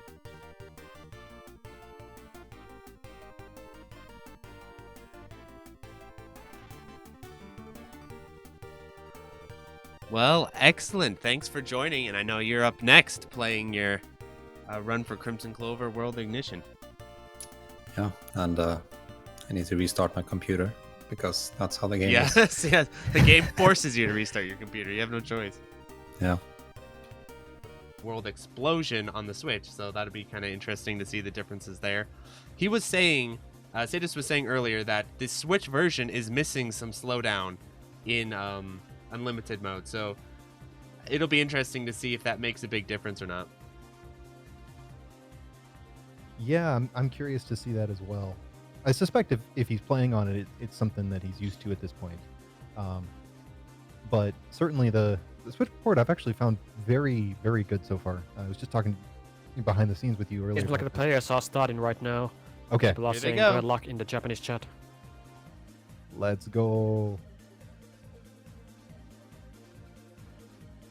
Yeah, so right away, players getting started with the same sort of aggressive point blanking that you would see in original, but here the positioning is a lot more sensitive. You know, they're trying to get those multiplier up, they're trying to get the break rate up, they're trying to get the meter up, but avoid all of this stuff that's on the screen here. And even This intentionally mode not is also shooting. very mode is going to be very lock-on focused for both players. With Yeah. I'm going for some optimized scoring, trying to get more full lock-ons for these large cancels in points and doing some optimizations. Yeah, really nice early double break from Tane there.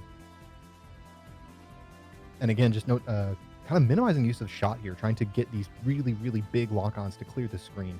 And you're going to need a full lock-on to get those max cancels.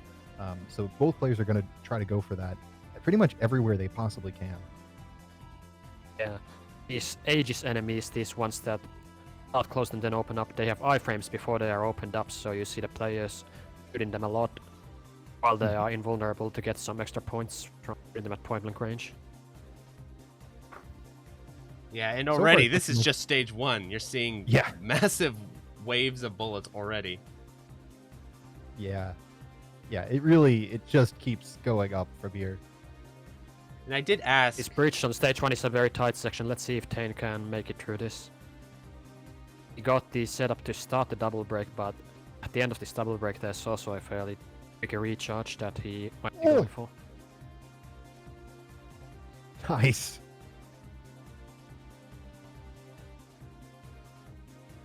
Oh, okay. He Yeah, wants that to was a kill mistake. both of these hydro speeders separately to get these large cancels to charge his next break and also get a lot of points, and he nailed it. Oh no, he pressed X before he charged a double break. That's a reset. Yeah, just barely before it looked like.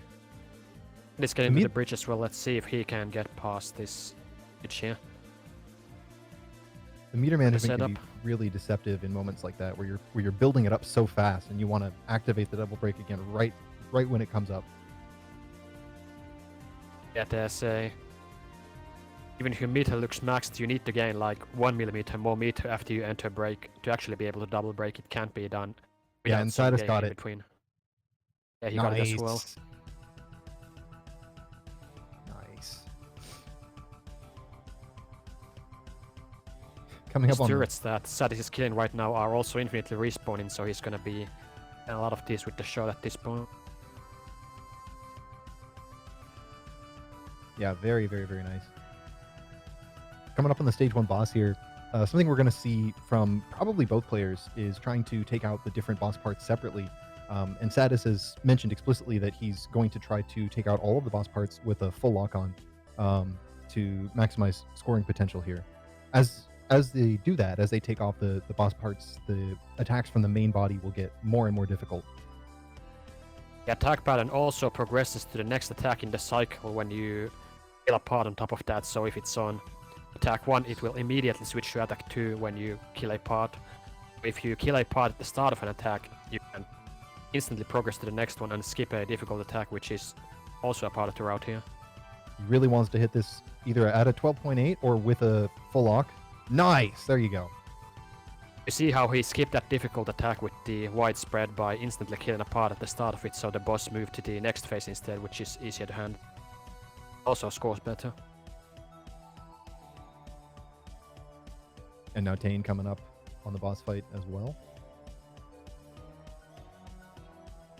We should mention as well that the players are using different ships here. Satis is playing Type C, and Tane is playing Type 1. They are pretty similar ships, but Type 1 has slower movement and a weaker main shot, but their lock-ons are equally powerful, which is really the main thing you need in Unlimited, with the focus on using the lock-on for score and survival.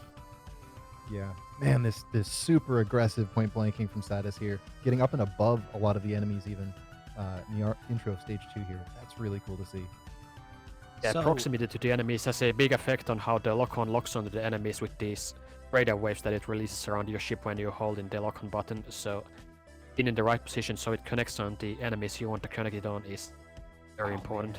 Just the chain cancels there over and over and over again, able to Yeah, build this up is insane. full double break there and then cash out on that enemy. Like that whole time not actually killing the big ship there just because he wanted to wait for the double break.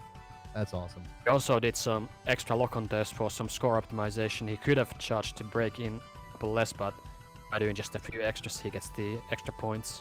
Mm-hmm. So in original mode, Satis said that Type 1 had a higher scoring potential than Type Z. Does that hold true in Unlimited as well? That's a good question that I actually don't know the answer to. I don't It's either. Man, that mid boss. I think both of them had very high world records though in the 15 trillion range or so. Ships are definitely closer in scoring potential in Unlimited than they are in original. Oh, okay. The property that the Type 1 charges break rate faster is still present in Unlimited as well. All right, so we're starting to come up on the mine carts here. One thing Satis is going to try to do a little bit of is killing the mines that are being kind of launched out of the top of these carts before destroying the main mine cart that emits them, because destroying that mine cart will actually destroy the mines that it has emitted without giving any kind of score bonus. So he's going to do a little bit of like milking of the mines themselves, but only very minimally, because as you can see, they just flood the screen with bullets.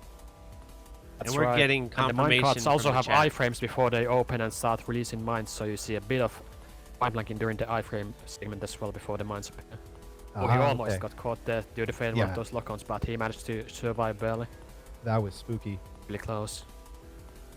And Moglar His did intention confirm to be in here at chat the side Type to 1 get scores those better. lock-ons to milk for cancels instead of killing the enemies. And now coming up on Hecatonk here, this boss, he used some colorful words to describe it, shall we say. Very, very difficult fight. We're going to see a lot of destruction of different segments of all of the legs, because every segment you destroy increases the value of the next segment that you destroy by 1,000, like the base value before the multiplier is applied to it. So he's going to try to take out Of course, all if you're killing the legs with lock-ons, you also get cancels, which are going to get you right. break rate and the stars and the gauge and all that stuff. But the more of them Boss you just destroy, moves his legs randomly here. Like he's coming down right now, kicking his legs down, and this is could be a bit bad. and then the more of them you destroy, the more aggressive the patterns from the main body become, as with the previous boss. So it's kind of a delicate balancing act there.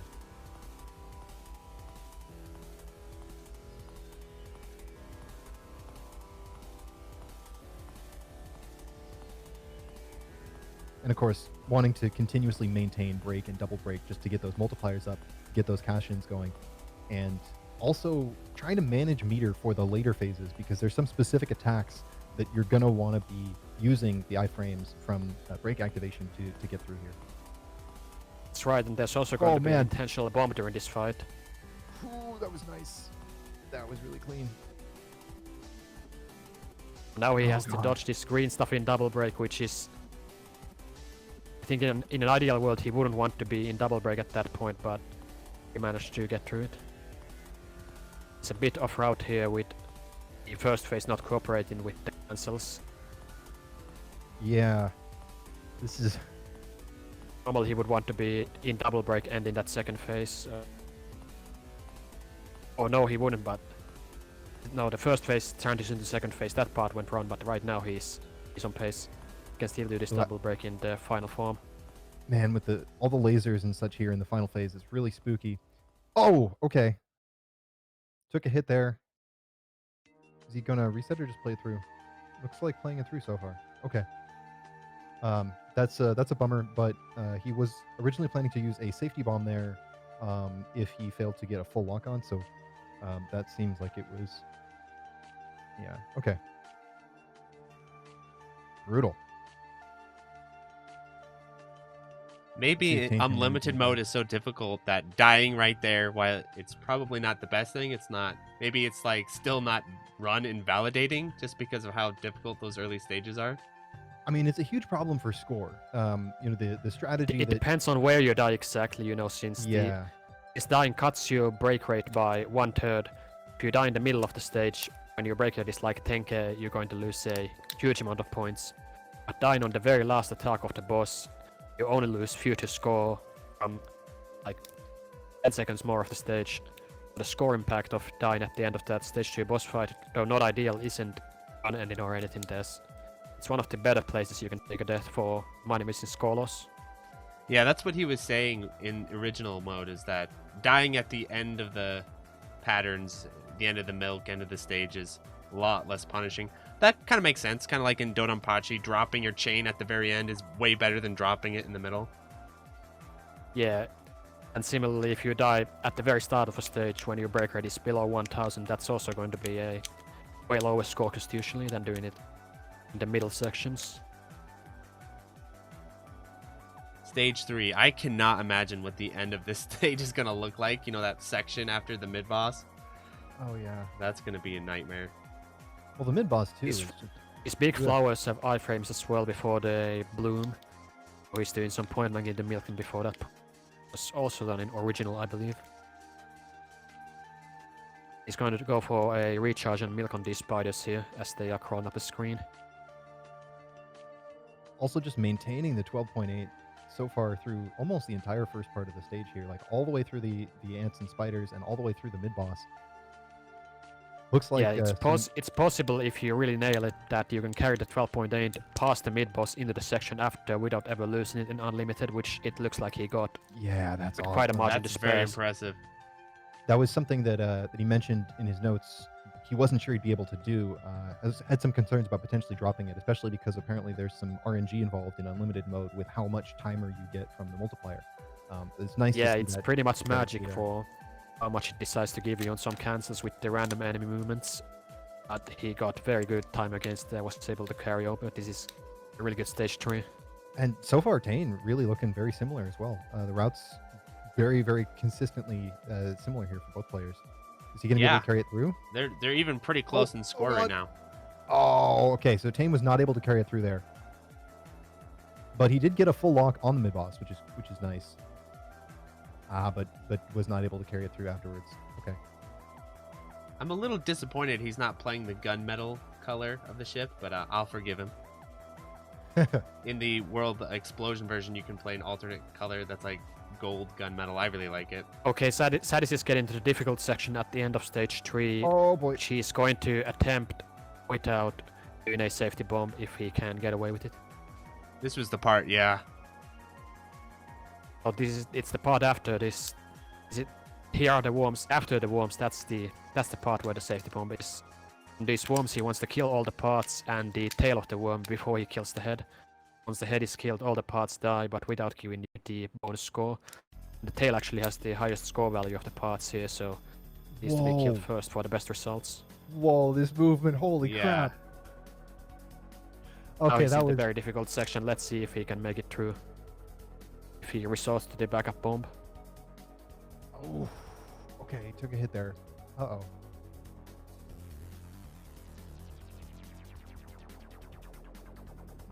That's unfortunate. Didn't get the lock-on in time, so he got trapped. Sometimes the Can't come lock-on up to just the can worm be throw. very difficult to connect, since with these moving enemies, it's possible that they move out of range after your lock-on tries to lock them on. It can be a bit unreliable. It's a costly place to die going for that. Oh, was that On another these hit large there? Barbados ships as well, he's trying to kill the side parts first before killing the main body for some extra points. And he's getting into the hard section at the end of stage 3 as well. Let's see if he will attempt to do it. Since he's playing Type 1, he will probably use the safety bomb here. Yep, there it Shoot went. down. It's extremely dangerous. Yeah. Perform this without bombing with. Yeah, he's going for the safety bomb. And here's Maelstrom. God, this boss.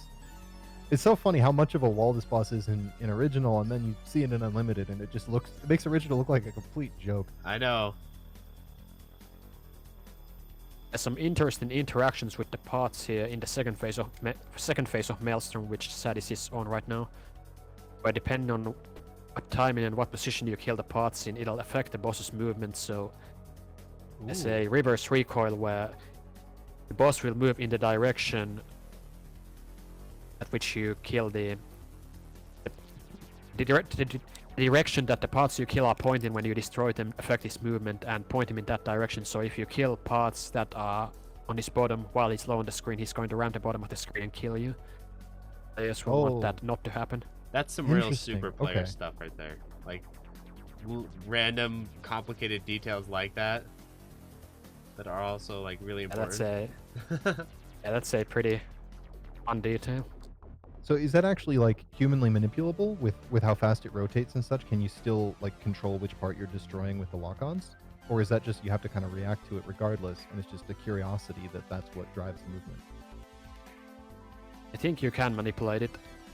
God, that's great. I think it mostly boils down to watching the parts of the movement are random, you know. Sometimes he's gonna be a bit higher, sometimes he's gonna be a bit lower, but if he's lower in the middle, then killing parts that are too close to you can be punished. And players probably have a way of dealing with such a situation or paying attention to that to make sure that they don't get reverse recoil effect to screw them over.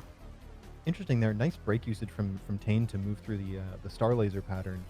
We saw Satis actually dodging through for a bit there, for a bit longer.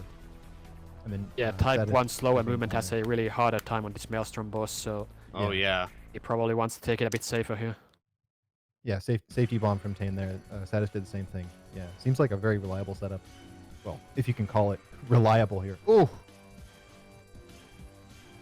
Just given how random the... That is getting to the start of stage 3, start of stage 4, I mean, which is a very difficult section with a bunch of random enemies, mostly the Eschatos. And every wave here, depending on the previous wave, how many enemies on in it depends on how fast the previous wave was killed. And there's random enemies and a lot of precise optimization to get up.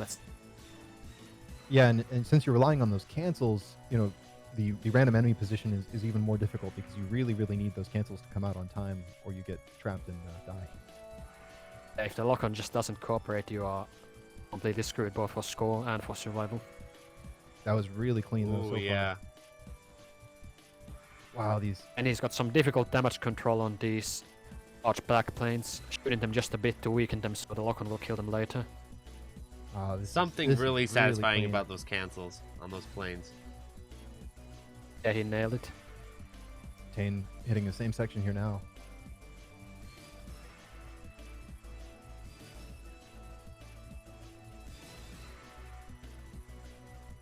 Seems like That was Tane's playing it a bit more safe here. He's not going for as many risky optimizations, extra lock-ons. Possibly Quick since kill he's on playing the big plane here. biggest ship Type 1. It's part of how the Type Z and Type 1 are balanced in this game, with Type Z having the highest specs but generating less break rates, so you can kind of go for more aggressive and dangerous strategies with that ship compared to Type 1. The players are still quite similar in scoring potential, even though his strategies aren't as risky due to him playing the higher scoring ship. Super cool to compare them side by side like this. Yeah. Satis is trying to recharge his break again on this boss plane here. It's slowly so he can get more cancels, get his next break, and he's also getting a lot of break rate from each cancel here since almost the entire screen is covered this time. Yeah. And he's going to get to the all pentagram. Oh, here we It's go. actually a safe spot on the very first phase here. Probably not going to get used. Or does it get used? But the first phase here, before any of them are killed, is actually static, and there's a safe spot there in the center that the players might... So you kill parts, then the safe spot disappears. Yeah, and what He's Satis, using the safe spot here in the pattern. what Satis was saying He's last not- run he that's doesn't actually have to dodge interesting anything here. is that you can't like weaken them and then kill them all at once because they'll regain their HP after you kill one. So you have to just take them out one by one, basically. Yeah, he's Yeah, also the saying remaining that it's- parts get a heal every time one of them is killed. He had... Oh, man. He wasn't able to get the double break right there. He would want to kill them all during the double break, but how much managed? Dude, Yeah. the around the world on the mid boss. Holy crap! Yeah. Wow. Yeah, this is very dangerous. Especially the lower part when he has to swing around clockwise is a very dangerous part. Oh, and just grabbing the double break there and extending it. Oh, that's awesome. That's so cool. I think that break was actually unintentional, and ideally he would like to do the break later, but he was getting trapped since his lock-on failed to get a cancel, so he did the double break a bit early as a... But he's going to run out of double break before he kills the mid boss because he had to use it early due to the lock-on not canceling and getting him trapped. Yeah. He Still lost a managed bit to of kill points with there a having to do that. still managed to kill with a full multiplier though. That's true. Ooh. Yeah, nice little safe spot there. Oh! What was that? That was wild. Hit Tyne on the mid boss. Will he get the spin around the boss without having to make a safety maneuver? got the cancel. Those Renes boosters that you do the cancels while you spin around the mid boss are also somewhat random in what they do. Sometimes they just don't give you a cancel for some reason. Oh, good.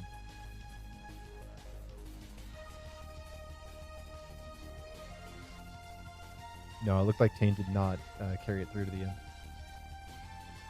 Oh, and got a hit there. Interesting.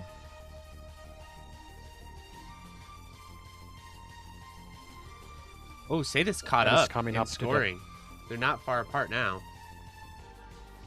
That is getting to the stage 4 boss right now, where in the first phase he's going to be wanting to kill the pods and milk the missiles that appear randomly from the 2 pods in the center. It's missiles that explode into blue bullets. When they fire and in what amount is random, and ideally for score he would like a lot of missiles to spawn, but not so many that he dies. All right, now he's in the So that he second got phase. a couple of them. Both players are going to try to go for turret milks, as I understand. They're going to try to get a radial turret on one side. Yep. Satis has said he prefers the radial turret to be on the right side, and then repeatedly kill the turret that spawns on the opposite side. Yeah, that's exactly it. And there's some very specific locking you have to do here, where you first lock onto the pod. That lock-on damage alone is not enough to kill the pod, so after you lock all your lock-ons onto the pod, you weaken it a bit with the shot so it dies. The reason And you have then to you lock on release. fully to the pod before you damage it is so that your lock-on locks on completely to the pod only and not onto the boss main body, so that you can continue milking longer by dealing only the minimum amount of damage to the boss for each pod you kill. This is one of the coolest milks I've seen. Something about it looks really satisfying. Yeah, it's very difficult with the boss having random movement as well, and the turrets themselves being random. Different turrets also have different HP amounts, so you have to learn how much each of them to be shot for them to be dying from the lock-on. Ideally, the players also want to time their lock-on kills on the turrets so that this blue radial attack from the center of the boss gets cancelled by it. Make things a bit easier and not have to dodge it as much. How wide that blue attack is random. It can be very wide or very narrow. Like that wide shot there, that's kinda dangerous if that happens a lot. So far, Satis is getting through this. Yeah, really Yeah. impressive dodges on some of these. Yeah, just kind Damage of making it management, look especially, easy. is really. Damage management, especially, is really hard. Ideally, the players want a lot of double breaks here. 8 on a world record level, but might be unrealistic to expect that many in a live setting. Depends a lot on boss movement, which turrets you get, how soon you get the radial turret to spawn on your preferred side, and so. Of course, it's also very difficult. It was kind of cool earlier that Satis originally he had it on the left, and then when he noticed that a radial turret spawned on the right, he did sort of like a changeover to the other Yeah. side. Yeah, that's pretty common to see. Going for the preferred one once the opportunity appears. Oh, did Tane just take a hit there? I think he did. Uh-oh. Yeah, yep. Yes, he did. That's Binder in spooky. this milk is the That's not the good. costliest death you can take in the run, more or less. Break rate at this point is very high. Yeah, Being break able rate to looks build it like up went here down and to get the like cash in third. is a huge part of the score. So, do you think if Satis keeps this going and pulls it off, he could end up pulling ahead and scoring over the Oh yes, Japanese player? absolutely. I think that currently Satis would be ahead of Tyne after Tyne died. He did once or twice on this stage 4 so far, Tyne. I haven't been checking on him. I But think so he's- far Satis has a Nomi stage 4, which is the highest scoring stage, so I think he has a chance of pulling ahead if he keeps this up. Yeah, it's interesting how close it's getting though. Like their scores are very, very similar right now. Yep, neck and neck. I think Satis just pulled ahead barely. Yeah, And he's also got more break rates, so Yeah, when he he gets to catches that the out. last phase of the boss is when he gets to the last phase of the boss. If he keeps Nomi, he can get some good score there. I Both feel players like still I with a can lot to go sense in the his milk. nerves from here. Like I can sense the adrenaline running through him all the way from the stream. well, the extra spooky thing is that he mentioned in his notes that in the final phase he's going to go for a setup to take out all 4 of the back turrets. But if he does it wrong, it's almost a guaranteed death. Oh, boy. So even after Yeah, the all boss of gets this, very angry. The boss gets extremely angry when all 4 of them are dead, so you have to do a setup where you kill the boss immediately after the 4th guy dies. Alright, And the just boss can coming up to the also end of the milk react here. to having the parts killed by ramming you, Here we much go. like the Maelstrom boss. One thing that I will say is Type Z probably has a better time with this milk than Type 1 with the movement speed, I'm guessing. Here we go. So that Going for could those locks on the Bit back. by a bit, yes. Both of Holy them have crap. the same lock on, which Oh, here he goes. Oh, there's can 2, he nail it? 3, He's 4. gonna have a massive Yeah! cash out if he gets it. Very, very impressive there. Oh wow, He's gonna get a lot of points. that was fantastic. Wow. And he no-miss stage 4, which is the most difficult stage in the run, and also the highest scoring. This is looking really good.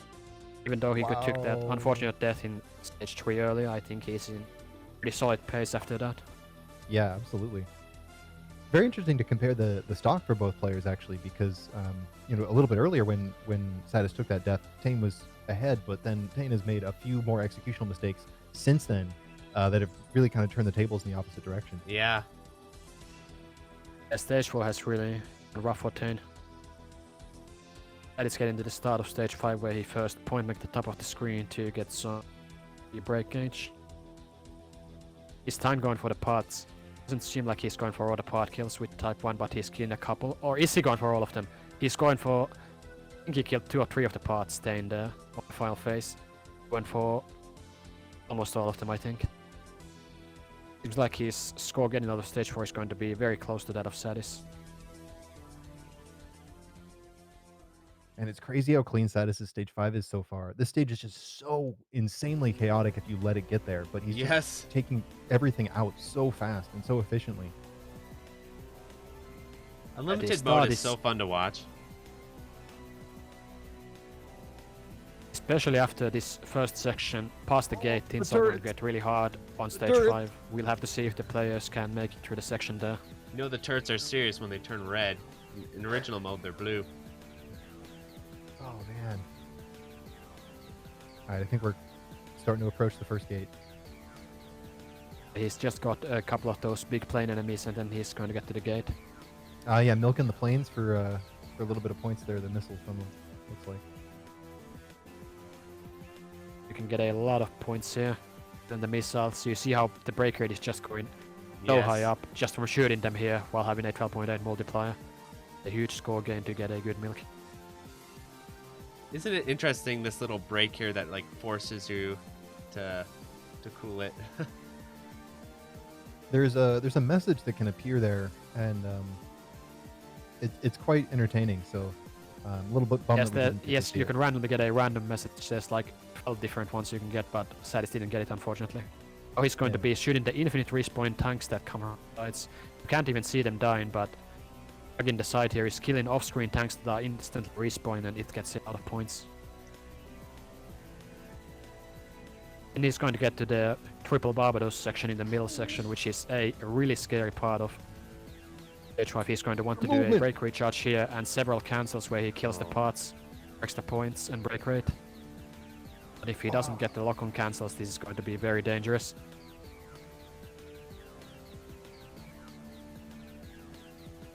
Looks like he got it. And once he enters double break, finishing up this section should be relatively Yeah, Tane He'll got use the the full firepower message. to kill the big enemies. Did he get the message? Some extra. Yeah, he did. Yeah, Tane got the message. There's a little bit of speculation that maybe the Switch version gets the messages more than the PC version. I Big if true. would not know. That'd be fun if it was correct. Yeah. I do love that the message uses your actual like user account name. I thought that was incredibly endearing when I first saw that. Yeah. It really took me by surprise. Tane get into the triple Barbados section in the stage 5 middle right now. Let's see if he's able to go for the parts. Seems like he's doing a slightly different route here where he's using a double break to kill these. Other than the one Satis uses some risky milking. It's still a very intense part. He's entrapped. The lock-on didn't connect fully, but he barely made it. He got the kill on the big enemy to recover. was super close. I Daring don't think that went confirming exactly the way he wanted it, but it was super close. Daring Oh, confirming he barely it's got a guaranteed. hit after his Yeah. lock-on failed Tain there. Yeah. That's unfortunate. Meanwhile, I think Satis still has a Nomi stage 5 right now. Yeah, The big Satis boss is is trying to stage kill 5 the right now. he's trying to kill the turrets on the boss before he kills it, and I think he got them both. He is cruising, yeah. Yeah, It's his looking stage 5 is fantastic. absolutely on point right now. In on his second to last life here. To have a pretty hard time on the TLB, trying to go for the 1cc. Yeah, that's really spooky. Let's see how Tain does on this Grand Rally mid boss. Yeah, the backwards Hecatonkeyer fight. Oh my gosh. I remember hating this when I first saw it in stage 5. And looking the missiles on the start of the mid boss. These missiles also give you a lot of points when you kill. Seems like he's making it through this boss quite fine. He's going to go for the rear parts, which Satis did earlier. Yes. A little bit Boss of would like to cooperate with the movement. Ooh, looks like maybe didn't get a full lock at the end there. Part is dead. I think he was trying to kill the part on the left, but he wasn't able to get that lock on to connect for the final hit, so he lost a bit.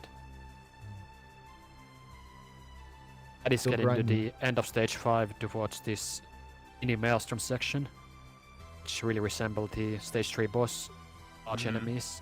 Yeah. Still grinding the missiles on those larger planes there. That's really cool. Yeah, they still get quite good break rate at this. Get into the first mini maelstrom. Yeah. Ooh. Some milk in here. Oh god, that's getting tight. Okay, there you go. I couldn't even find him on screen for a second. Yeah, the I'm player can be very honestly- difficult to see in some of these parts. I'm very impressed that the stream is keeping up with 2 copies of Crimson Clover going at once. Like I know. This game absolutely crushes Second mini video maelstrom encoding. for Satis. Got it. And the third mini maelstrom requires you to do a difficult break recharge before enduring it on some of these enemies that for some reason just ruin your lock-ons really badly. If you can get it. Okay, there's double break. Yeah, I think he barely got Nice. it. Yeah, you got it. He got his final lock-on right before he hit the break, and he's able to get this. A nice full multiplier for the last Alco rush there. Yeah, that was really close, but he nailed it. It's a really good stage 5 from Satis. I think he could be on pace for like a Oh yeah, his 1.5 trillion or something close to his PB. I think Yeah. right now he's at 11.5 T, right? Yeah, he's at 11.5 right now, and he can gain at least 1 trillion from the final boss if he performs well. I love that the full extent of his notes for stage 5 boss was stage 5 boss isn't that difficult for me. Which of course. that's just really mean, it- saying something. I think he's true in saying that compared to, for example, the stage 2 boss and the stage 4 boss, doesn't really have any technical milking or stalling to get extra points or difficult boss movement RNG. There's not really much that the stage 5 boss Gorgoneon can do, but he just You does just gotta something stay totally alive. shitty and kills you. So if Yeah, I he guess- if he nails his execution, then he should always succeed on the stage 5 boss. The more consistent one, though it is a difficult fight. Really nice double break setup. there, Yeah. just kind of That pattern speed kill that sucks. first phase. Yeah. Oh, took a hit there. Exited out of break. Unfortunate. And also getting to the final boss, seems like he took another death at some point and he's on his final life for the final boss, and he's going to Oh be boy. having to clutch it out. Oh, flowers. I had never seen that before. Oh man, Tane, come on. This is spooky. No more extends either. Yeah, this is. Note how really these spooky. guys that appear before the final boss are similar to the options of Type C. Deep lore in this game. Yeah, there's lots of little fun references And- like that. Here's the bounce. Oh, the bouncy ball of death. Okay. He's gonna be using a safety bomb here, I think. Yeah, bomb It's a for the bit iframe. easier. And nice. Come on. There you go. He got past No. Gorgonian safely. Now it's just the TLB left for Satis. He did say that the final attack is absurd in this mode, and that you kind of basically spam some resources on it. Yeah, he'll try to think no he's miss gone- it, but if he Yeah, fails, he- then he'll probably 2-miss. So Yeah. you may see a safety strat with a bomb spam. He's gonna want to do a no-miss route for the parts before the final, at least if things go well. Oh, and there's the Oh, continue no. for Tane. Oh, man. That was really... I mean, he made it really, really far into that fight, too. I actually thought he was going to be able to make it at least to the TLB. Yeah, and survival-wise, Type 1 is tough. Yeah, the boss fights are much harder for that ship, which is with its lower speed and lower shot power. Yeah. You just can't kill things as quickly as the Type Z can. This is a cool Well, he's not pattern. using a continue, he's taking the game over. Oh! Okay, just got hit right there at the end there. Almost through phase 1. Yeah, I think that attack is saved, so he made a small mistake there, but you shouldn't lose many points from that since it's just a TLB left at this point. I don't actually remember how much score you get for remaining lives in this, but not super large.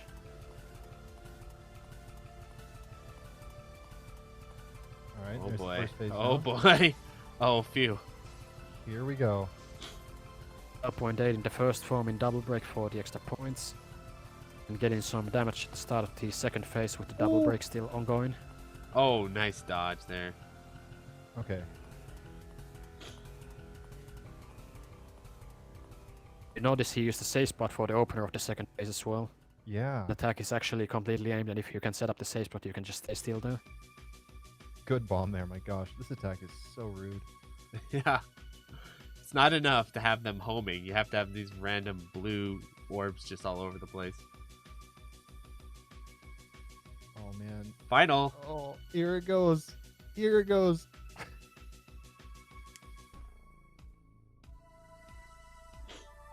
Or did we mention yet that Oh. the bomb line goes up every time he bombs, so every time he has to charge a bit more meter before he can bomb again? That's right. Yeah. And the bomb doesn't do a whole lot on this attack. I mean, you got to really work it. Yeah, it clears the screen, but that's about it. Yeah. Doesn't really Yeah. let you do any damage. Oh, come on. It does get you a bit of damage towards the ends of the shield before the bullets approach you, but Yes.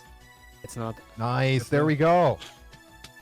Wow, that was Yes, really I think impressive. That was an extraordinary Close to a run. What, PB, that's for sure. both players. Whatever really it played shakes incredibly out. I'd say- well. Yeah, really solid run from Satis. He got that base in Nomi stage 4 with a pretty solid milk on the boss's second form as well. Oh, is he rolling? No. Is that the demo screen? It's hard for me to tell. I think he's already going, Oh, yeah. he's going. So I remember last time we commentated this game in Shmupslam, I remember going on this long-winded sort of, I wouldn't say rant, but this long-winded thought about how, why don't more people play this game for score? Why isn't it more popular? It's such a fantastic game. And then I remember you telling me, well, it's basically because the scoring is absolutely insane and full of crazy RNG. Yeah, this game is like really, really nuts in terms of like its mechanics. It's probably going to take a while to explain actually, so might just get into it. Yes, go ahead. So, yeah, people like refer to this as like a shopping list shmup, shopping list shmup, because first of all you have this charge shot, right? You can go up from a level 1 to level 8. You can charge it up. And it also like increases if you like kill stuff. And when you use the charge shots, enemies drop items, and then the level of the items they drop is also determined by your level of the charge shot. And the charge shot goes down over time, and items that drop out then also lower in level. And there are like 10 different items. Like enemies drop all sorts of different items, and there are like 10 different kinds. And in order to get score multipliers, as well as permanent upgrades, you need to get all 10 kinds of levels of each item. So you need to get one of each. One of each item and one of each level of every item. And that's a lot to handle, a lot to manage. You can see on this boss he's going to try to get the turrets. The turrets drop rings. The rings are very a rare drop. So you need to do this pretty correctly, because there are not many opportunities to get rings in this game. This sounds stupid, but what ship is he playing? I don't even recognize this ship. This is Gremlin. It's the fourth normal ship. It's used a lot. I've seen it used a lot. It's pretty handy to use. It's pretty easy to use, as I'd say. But the one drawback is that they're like a very slow ship. Right. It's like the slow ship in the game. And in this game, you kind of want to have like some speed to collect items. Because if you're too slow, you can't collect items, and then you drop them, and then you might not be able to get them back. Is it the highest scoring ship, or how does it sort of compare to the other ships scoring-wise? I think it's one of the more higher scoring. It's easily higher scoring. Like most ships in this game can counter stop. It's just who can do it fastest. Right. I remember Cheetah. Isn't Cheetah really good in this game? Not really, no. Why was I thinking that? But yeah, he's already got like a ×6 multiplier now, which means he got like 6 item completions. He got 6 items he has already completed, so that means he gets the multiplier, as well as extra abilities. Should maybe mention this real quick. Like if you complete all the swords, you get the main shot powers up. If you get all the shields, then your hitbox gets smaller. You get all the axes, then your the burst, the charge shot, it slows down, like how fast it slows down after you use it, so you can use it longer. Shield also reduces your hitbox. The rings makes your bomb stronger. Helmets also decrease your hitbox. Staff increases your sharp shot. Accessories decreases your charge shot. Food also makes you able to charge strong quicker. And the boots make your speed faster. Oh, That's nice. Real quickly in between. So how much faster can this ship go with the boots? Is it significant? It's noticeable difference. Like Gremlin is basically like unplayable at the normal speed. Right. But once you get the boots, it becomes pretty comfy in terms of speed. It is a cool looking ship, I'll say that. You can see he has the menu, like the item inventory on screen right now. That's Yes. a hidden command. And here you can see like what items you're currently missing. So he's missing like a couple of items. He's going to check right now to see what he's going to have to do on this boss and on the next stage. Like this, you can this section right there. You can just kind of sit here and pause and just go through your inventory and see what you need to do before you continue. I love the graphical style of this game. It's one of my favorite looking shmubs. There's something just really charming and cool about the graphics, and they're really detailed too. It's so impressive. Yeah. You So can you also got a helmet. You got a helmet there from the wing. Like a level 7 helmet, I think, was that. So are we going to be seeing a lot of boss milking in this game? I'm guessing. No, not really. No. Oh, that's nice. Another thing to mention is that there are also like secret items. Like on this boss, the propellers drop like a secret item. The secret items, like right there, like, the ferry. Secret items are worth like the majority of your points in this game, because they're all base 100,000 that get multiplied by your multiplier. So they get like a pretty big deal. They're like a pretty like huge amount of score. And all the secret items, they have all sorts of different requirements. Like right here on this big turret, Mm-hmm. You need to destroy this with a level 5 shot, but your bomb gauge also needs to be 0, or else it won't drop. So that's quite a thing. You need to do a lot of bomb management as well. To make sure your gauge is at the right times, at the right amounts, at the right times, to get like secret item drops. So I can't help but notice that he's already sitting on 4 extends. How does the rank extend system work in this game? Whereas, Bat Rider, Garega, you're always having to kill yourself off pretty early. You guys just get 2 score extends. There are 2 secret items here if you bomb the scenery here. Like one at the bottom here, like that one, and then at the top you get like a big treasure. Oh yeah, the treasure is also another thing. Only bosses drop treasure, so you need to. It's kind of pretty difficult to like complete that set. So I think it's on the first bosses you go like you can get secret items from the boss kills, but it's better to go for like low level treasures, so you can get that completed more quickly. And here he wants to like complete all the 10 main item sets. He wants to complete stage 4. Because at the beginning of stage 4 you have these treasure chests, and these are pretty special because they drop items. Normally they drop items you don't have yet, but if you have everything, they drop secret items instead. Oh, that cool. is a huge amount of score that you absolutely need to get. Okay, he's missing a sword here, so he's probably going to get level 6 sword from this arm. Yep, right there, completed. That should be everything, I think. All the main 10 item list. But this boss has also a secret item on the chest. The chest sometimes opens up and you can just destroy it with a high level burst. And then it should drop a secret item. He gets it right here. Yeah, the fairy. But yeah, the secret item requirements also usually involve having more than 4 bombs in stock. Otherwise they don't drop anything.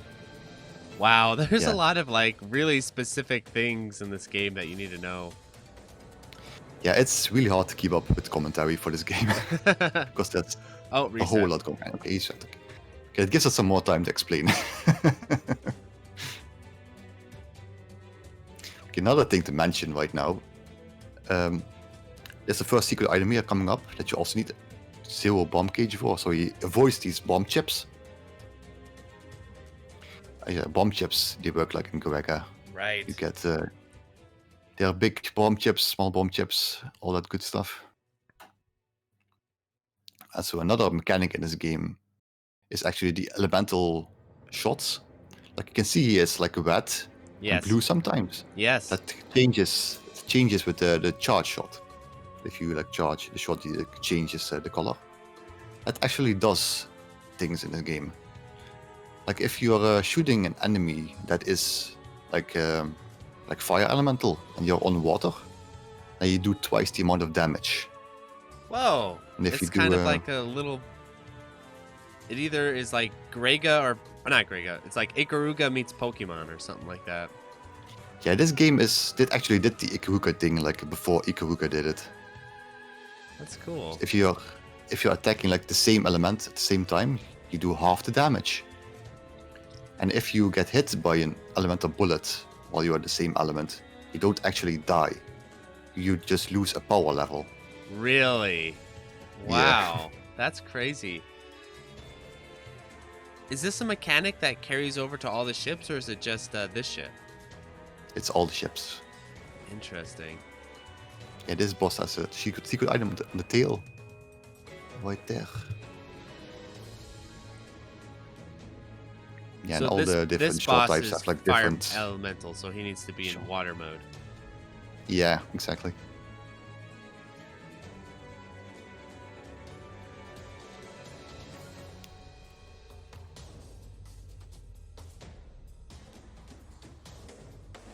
Go for the wings again.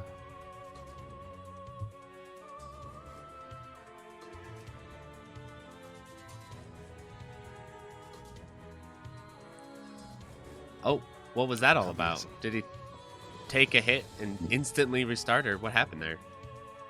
Nah, he missed the kill, I think. Oh. Or he lacked wings.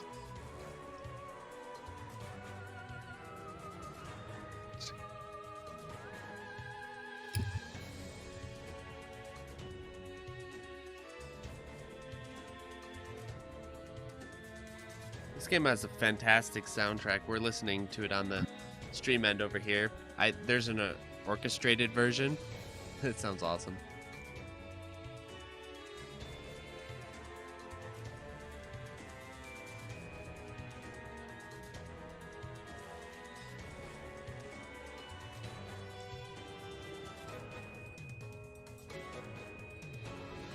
I might have missed it. Did you explain how rank works in this game?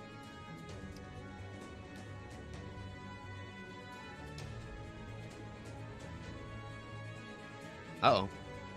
I hope we didn't lose Jaimers.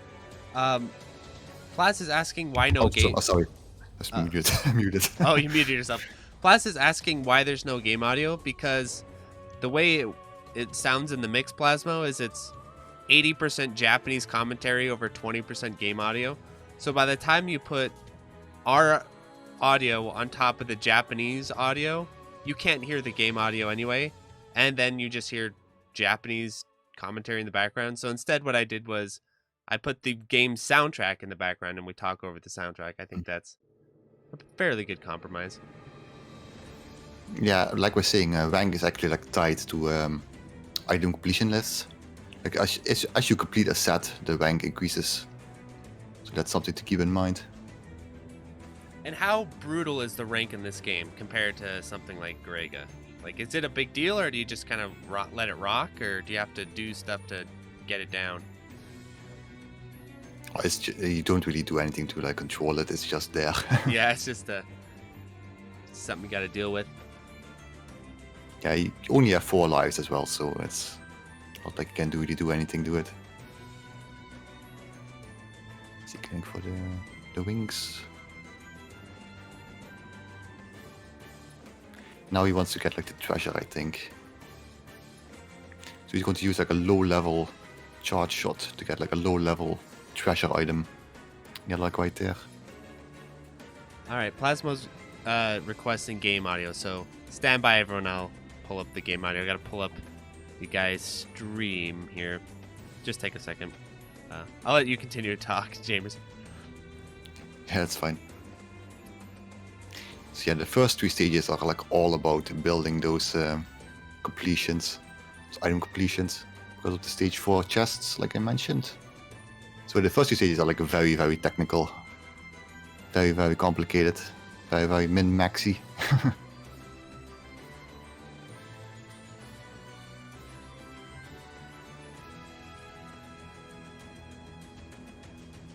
Also, another thing to mention is all the bullets in this game are yellow. All the items in this game are yellow. And all the bomb chips in this game are yellow. All the power-ups are yellow. It's it's kind of a mess. Yeah. Because in this stage, you actually want to avoid bomb chips that are getting dropped from these carriers. Because there's the requirement in stage 3 for a secret item.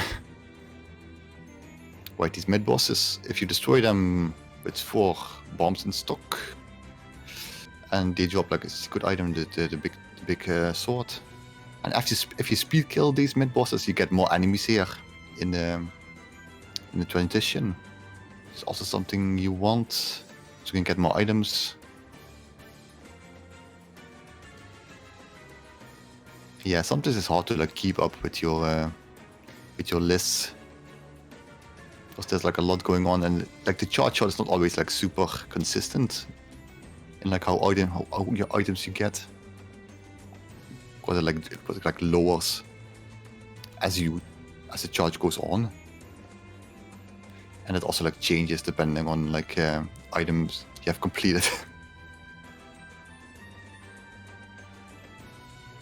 Okay, we're very close to getting game audio. Hang in there.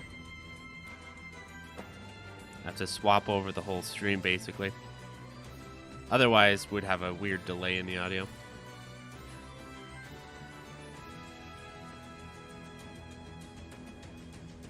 Right, he's missing a level 6 sword, so he gets it right here from the big head. Like every enemy in this game drops a different item, and you have to like memorize what that is. That's crazy. It seems like this game has a lot of secrets and things like that. Yeah, this game is like crazy complex.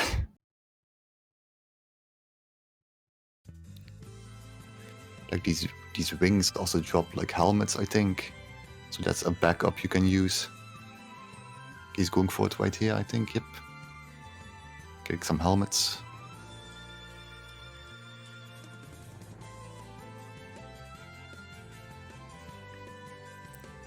I think he's going for a low level treasure as well on this boss.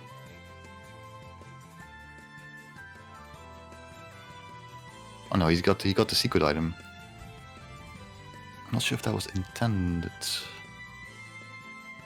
Like the secret item obviously gives more score in the short term, but it makes completing the treasure set harder, and it's going to hurt you in the long run. Because you get the multiplier later. Here's Mobi-chan. Need a 0 bomb gauge to trigger that. Alrighty, there we go.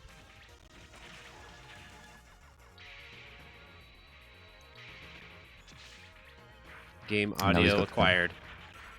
He's got a multiplier of 9, so he completed like most of the sets now.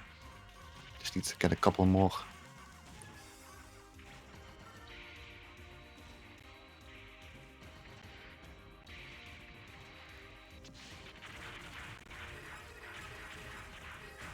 Yeah, he needs level 1 and level 2 wings still to complete that set. Which you can do on the turrets on this mid-boss. And there we got hit by the blue bullet while he was blue, and he dropped a power level there.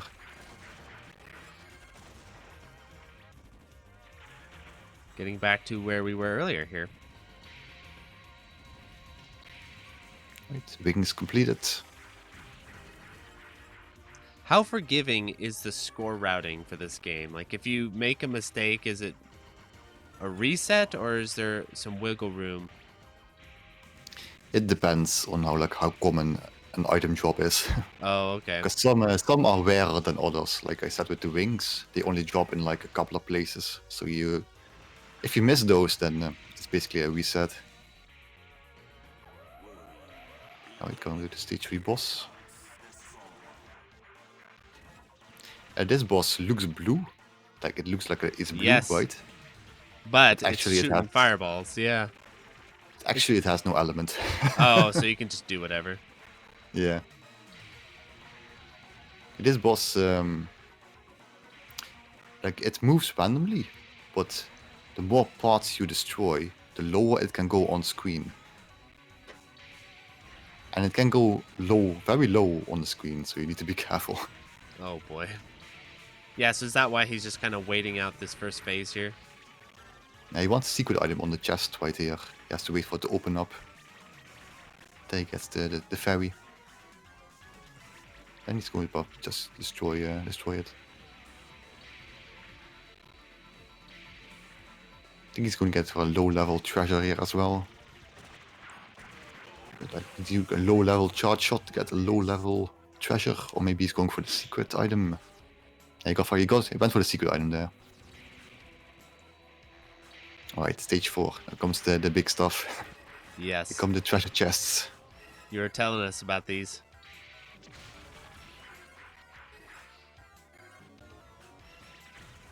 Yeah, here they come. So you want to get all of these basically. And you want to destroy these one at a time, because otherwise they might drop like the same item. That's not good. That's not good.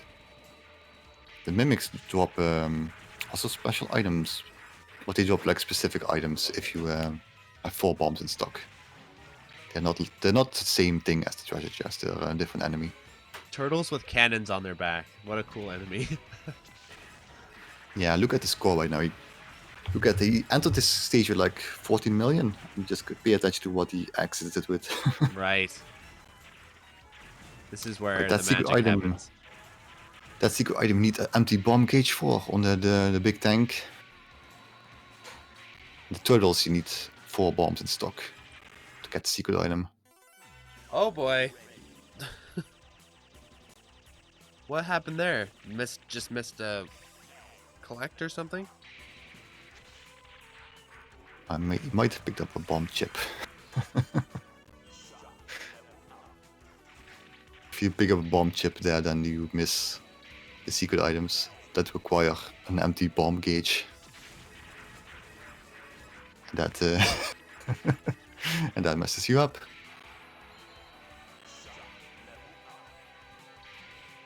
Well, he's got a pretty generous reset timer, so he's probably got like 1 or 2 more resets under his as a possibility. Yeah. This game is very like meta unfriendly, I guess. It's very reset heavy. Yeah, sounds like it. Sounds like it's got a lot of very specific setups and very specific things you need to do. Yeah, exactly. Yeah, like look at right here, like how spread out the items can be. Yeah. And with like the slow ship, that's a gremlin. Sometimes you just miss items that you can't do anything about. I'm guessing this has uncorrected diagonal movement, so like in Grega where you move more quickly diagonally, is that true? I think so. Not sure about that though, but probably. Yeah.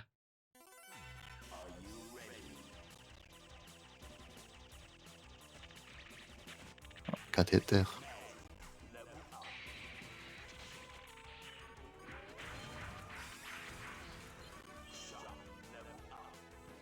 You can see how he leaves that enemy alive right there. Just to get it with the burst shot to get an item from it. There's the boots.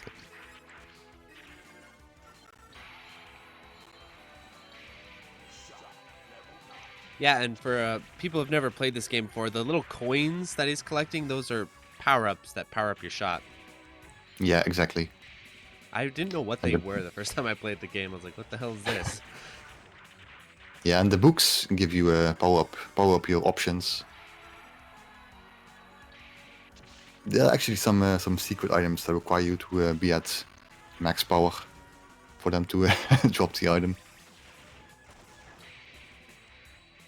And like most bosses, like most secret items also like require you have like 4 bombs in stock, which like is like code for no miss.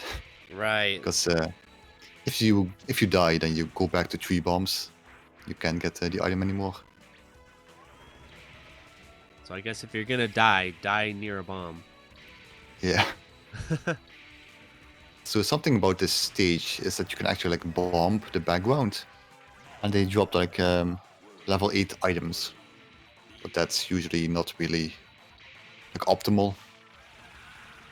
But it's something you can do. I think some of the weaker shot types have to do that. Like I think Birthday does like a bomb in this stage to get like a level 8 axe or something.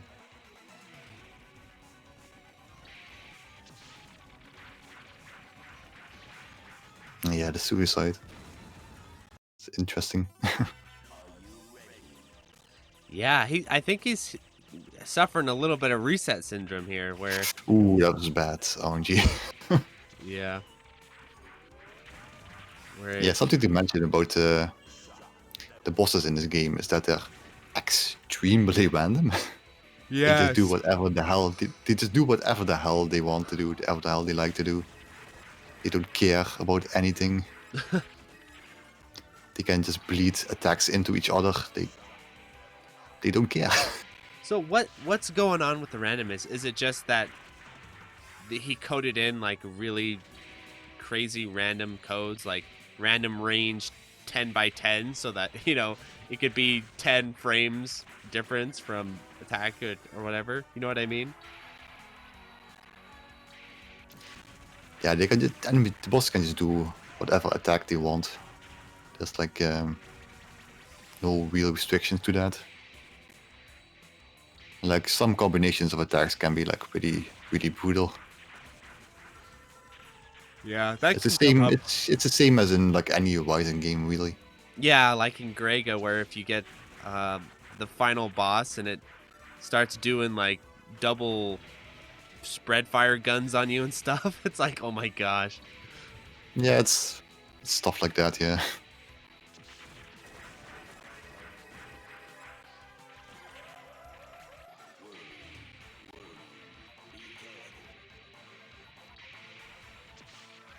Yeah, stage one is like the Turtle boss.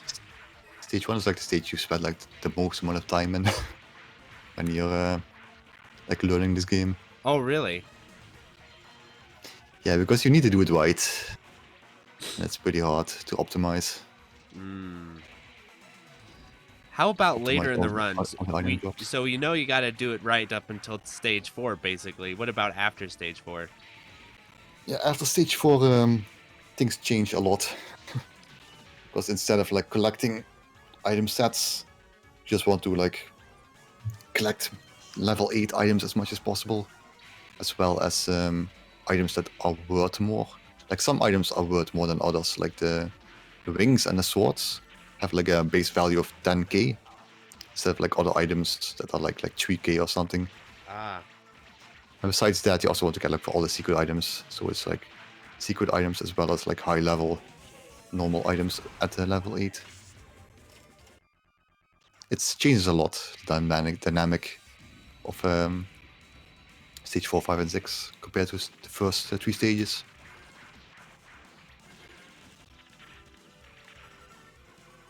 First 3 stages are like a different game, basically. Yeah, it seems like it. You just got to get off the ground. Once you get off the ground, you're ready to play. Yeah.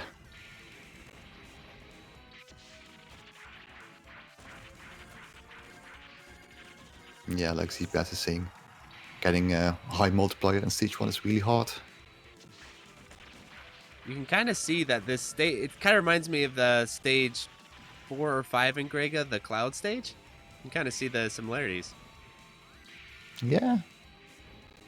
with like the flying, like big ships that you fly over and they have turrets on them and there's clouds and lightning in the background.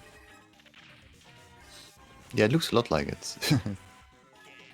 But yeah, again, you want to avoid bomb chips here, and these carriers, they drop bomb chips. Fun times. I like this red background a lot. Yeah, it's cool. Oh yeah, this mid boss actually has like 2 different kinds that they show up randomly. Doesn't really matter all that much, but which one? The game, someone in the chat is asking what game is this? Mahou Daisakusen, I guess. Because that's how you say it. It's a Rising game. Restream freeze.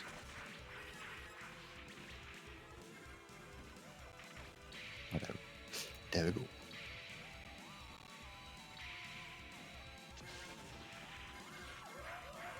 Yeah, these carriers resemble those carriers in Quebec a lot. Stage 5 as well. Yes.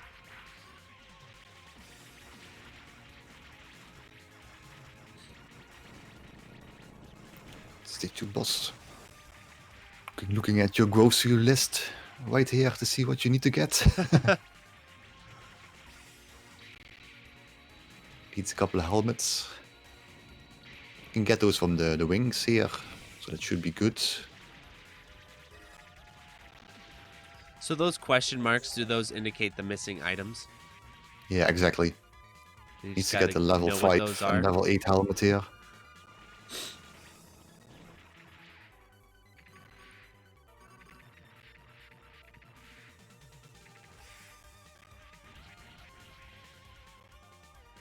That's not true, Paul. I know a little bit about this game.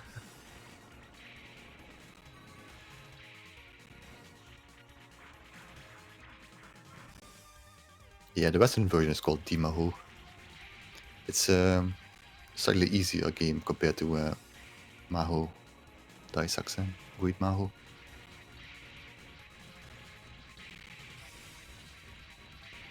Just in terms of like rank. Just gotta hang out, collect all the items. Need that level 8 helmet.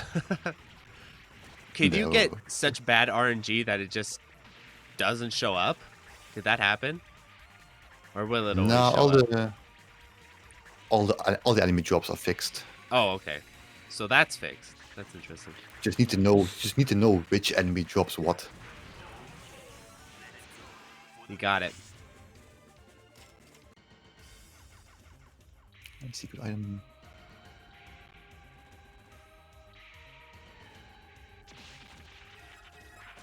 Yeah, between stages you can see like the list of all your items which you have completed. This turtle drops a secret item that you need 4+ bombs for.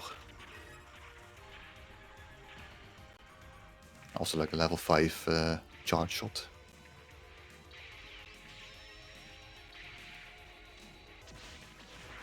Like that secret item you need an empty bomb stock for.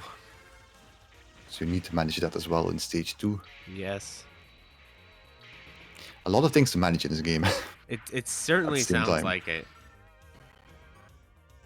So, I wonder if they're trying to go with like with all these different items and mechanics going on, like it was like they were trying to make a very deep game or something like that. They're definitely trying to expand what you do in the game, that's for sure. Yeah. Yeah, and like every ship also has like different charge shots, like different charge times. It's also like a different game with like every shot type. Oh jeez. Grega's kind of like that too. Yeah. I think Gremlin has like a very quick charge shot. Just makes it one of the more accessible ones. Seems like it does a ton of damage too. Yeah, the side does a shit ton of damage. And it's like pretty easy to use as well.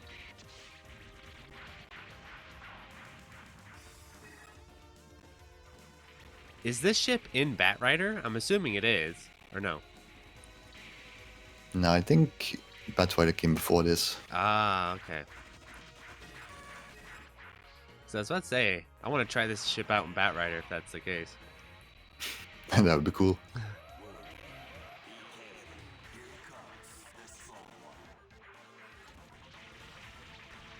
Alright, dribbling. This boss is kind of a troll. Yeah. If he dies on this boss, is that another reset, or is he okay?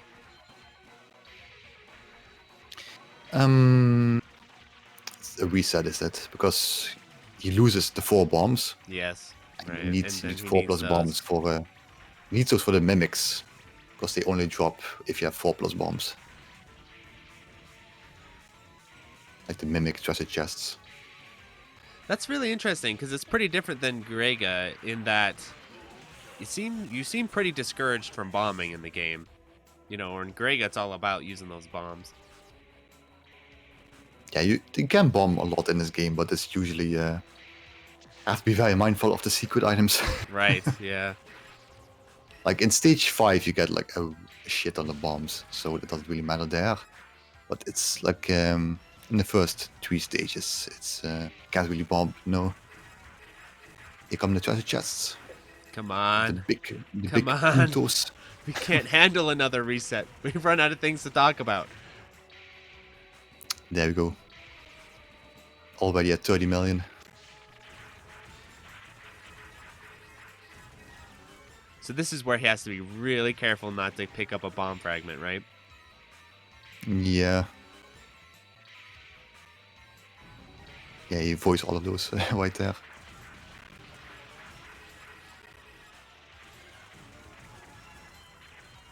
Like this tank right here, the drill. That item drops only if you have an empty bomb gauge.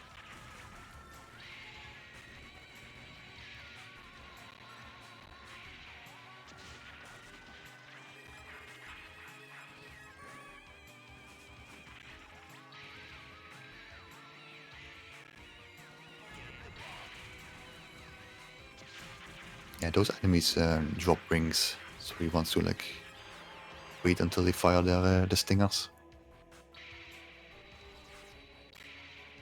Ooh. Yeah, that's another zero bomb item. That's a little safe spot here on top. The enemies don't fire you. That's the big boots. Oh, I died. That shouldn't... There are some mimics here, so that's kind of bad. Yeah.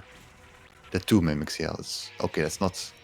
It's a loss, but it's not like a gigantic loss. I like this blue dragon right here. Yes. Also needs an empty bomb gauge for the item to drop. Oh wow, that tank. Yeah, he didn't have an anti-bomb gauge there, so he didn't get the item. And this part is pretty crazy, especially with like the homing shots.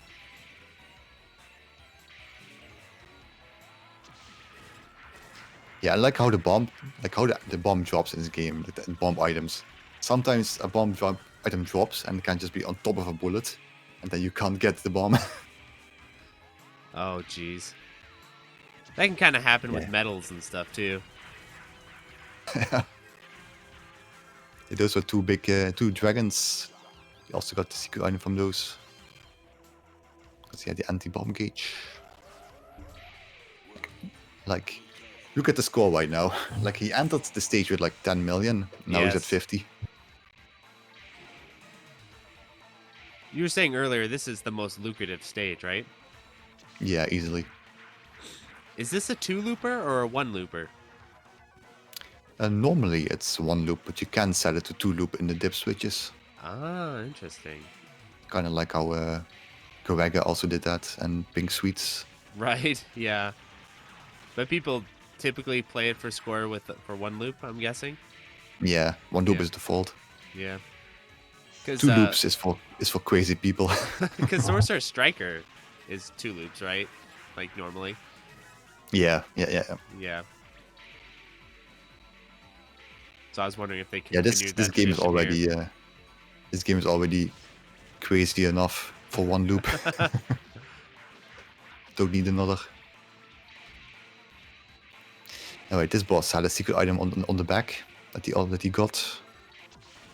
And this also does like a lot of random stuff. Like the weapons on the sides, they resemble the stage 4 boss of Crimson Clover a lot. Like how they get like different kinds of turrets. It's probably where he got it from this boss. So it works exactly the same. Yeah, I was wondering if you got it from... Yeah, I can see that. I was gonna guess Grega, the boss before the final one, where it has the weapons that come out, but this one's even more like it. Yeah. Yeah, this attack is aimed away. Oh, here's... If you play Zero Ranger, you recognize this stuff like this with the trains. Yeah, always good to have a train stage. Good Gotta train have stage. them. Required. Alright, so we're now in stage 5, so the dynamic changes a bit. Now we want to just go for level 8 charge shots to get level 8 items as much as possible. Also like high level ones. I mean like high value ones. Now he's ready to just go all out, it sounds like, compared to before. Yeah. Let's get all the max items. Because they give like a decent amount of score. Most of the score still comes from the secret items. But the normal items also give like a decent amount of score if you get them at level 8. What's the sort of activation window of changing colors? Is it something that if you're about to get hit, you hit the button and you'll be okay, or does it take too long to do that? Like on reflex, are you able to switch colors on reflex and save yourself? Nah. It takes like a whole full second to change yeah. color. Yeah, so you got to know beforehand. You have the stage 1 boss again. The toes drop wings, so you want to get those as they're high value.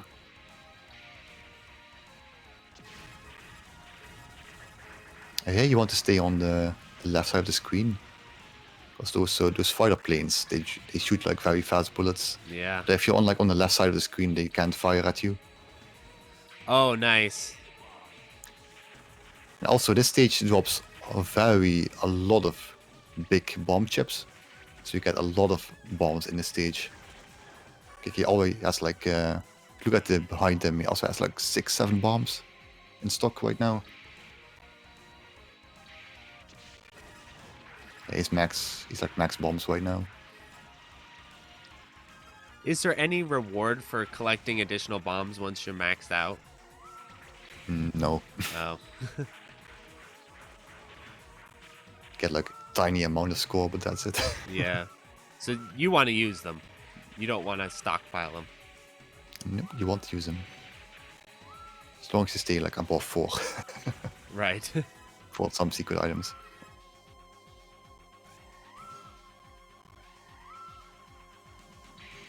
Yeah, you want to collect the bombs, as much bombs in the stage as possible for the boss. Because the boss is really quite a wall. Oh You want boy. as many bombs Here we as go. possible. Yes, the mid-boss first. So this mid-boss has wings that you can destroy for items.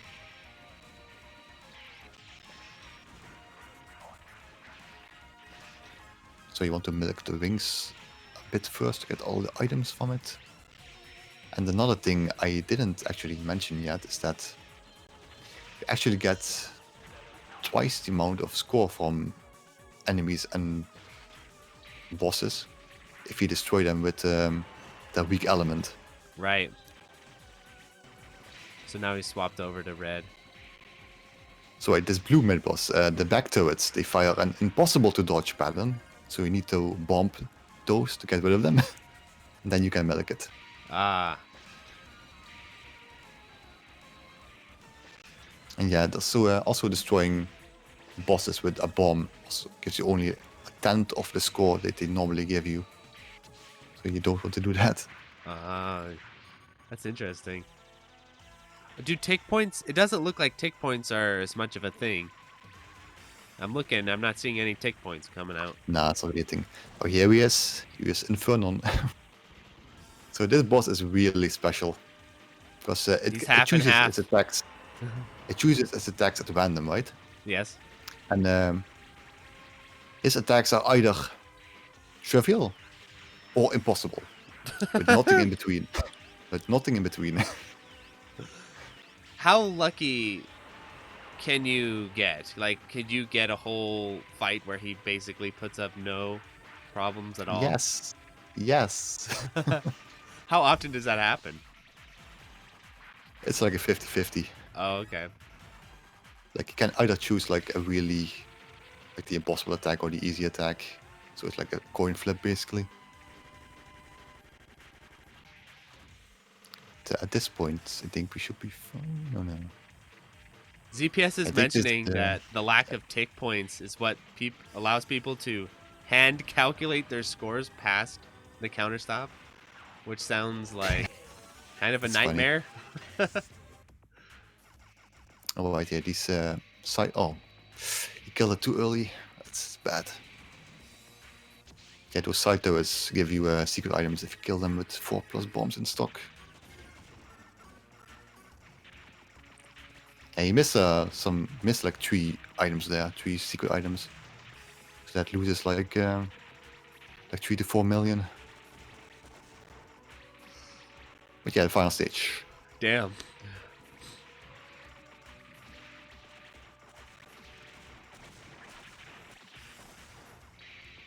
Final stage begins with a bit of an enemy rush. There's some parts that are pretty lucrative in terms of items. So you want to charge, want to save your charge shot for that. Oh, get both of them with it. Yeah, there's two carriers here. Sometimes the left carrier doesn't spawn, and nobody knows why. just great Mahou things. Probably I could take a guess that maybe when he programmed it, he gave it a little bit of a random spawn point, and then it sometimes will randomly spawn too far out of the like game logic or something. Maybe, who knows? Maybe. Something like that. Because I have an enemy like that in my game I just made. I was like, well, sometimes it doesn't show up. Nice. Spawned a little bit too far. Right, so this big turret right here at the top, that one drops an item that is like the armor, legendary armor. That is the only place in the game where you can get that item. It doesn't spawn anywhere else. So if you miss that item, you can't get the full completion. Oh, balls. 108 item completion. If you do that, you get an extra million score at the end. Right, boss rush. Yes, I was going to say, whenever you see people, the crowd, you know it's boss rush time, Coliseum time. Yeah, so you want to destroy some specific turrets on this boss. Don't want to destroy all of them, otherwise he gets harder. And then you just get the 3 secret items on him. Like there's one in the tail, and there are like 2 in the main body. The one in the main body you need 4 plus bombs for. And that item is also the only place that drops it in the game. Another one, huh? Yeah. This is pretty good base here. 73 million right now. And this boss rush gives you a lot of score. As long as you don't die. Right. And lose the 4 bombs. Yeah, if you just leave that 1/3 alive right there, makes it very easy. And he got them. Nice. Next boss. Oh, here's dribbling again. Stage 3 boss. This guy is a lot harder in the boss rush. I was about to say, they look souped up this time around. Yeah. Got a bunch of extra turrets on the shoulders. So those turrets, they shoot blue bullets.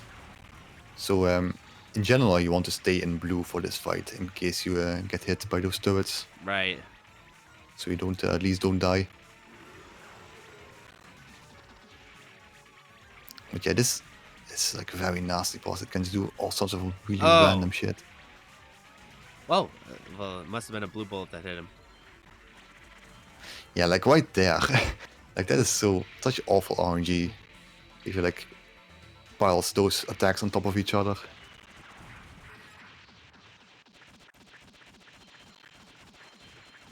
I think he's going for the kill. Yeah, got the secret item. Nice. You gotta have the ninja boss. You gotta have him. He's like way down there. It's kind of interesting. Yeah, first phase is a blue element, so you want to fight it with red. And get the secret item if you shoot it with a level 5 charge shot. And then the second phase is the red element. This second phase is really silly. Like this jumping attack is just like impossible most of the time, really. Like literally impossible. Just gotta bomb him, I'm guessing, when he does that. Yeah. So he got a big treasure from that boss, right? That's because he only had 3 bombs in stock. The secret item changed from secret to the treasure because he only had 3 bombs. How much of a score loss was that? The treasure is worth like 50,000 base value, while the secret items are like 100,000. So you lose like half the score you normally get. Right, this section right here is stop scrolling, and you can use this time to get some extra power-ups. If you need them. Right. That's nice. Right, Giga Recover Phaser. before the boss fight. This is the legendary boss. This guy is really, really crazy. So far, so good. Is this the boss or one of the bosses that just does whatever he wants to do? Not really. It's the timing can change depending on credit. Like the timing see when he fires things. Mm-hmm. This phase is pretty hard with Gremlin. Jeez. With the slow speed. Here's this Kind of attack. reminds me of Touhou. That's like the type of thing a Touhou game would do, Yeah, maybe. It's where it does Time the whole rewind, back yeah. up forward bullet thing. very iconic, yeah. Right, final phase. This attack is really, really nuts. Like the spiral. It's like just random bullets, so you just have to dodge it. It's like very tight, very fast.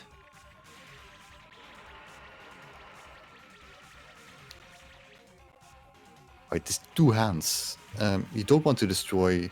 If you destroy both hands, then the main body goes completely nuts and shoots impossible patterns at you. It enters a rage state or whatever. Yeah, so you want to destroy the boss immediately after destroying the hands. If you go for score, that is. Perfect.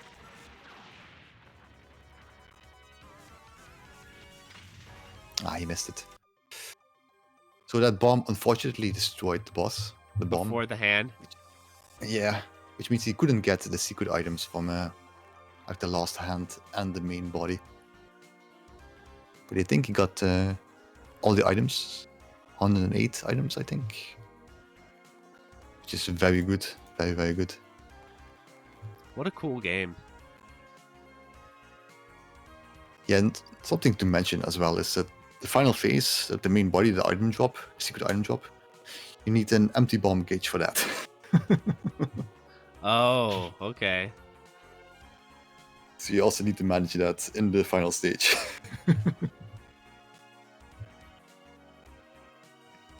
Yeah, it sounds like the game never stops with the secrets up until even the very end. Nope. Yeah, all the phases as well, I think, of Giga Phaser need like some sort of I think you need 4 bombs for that. Oh, no, it's only phase 3 needs 4 bombs in stock. That's good at least. And the hands.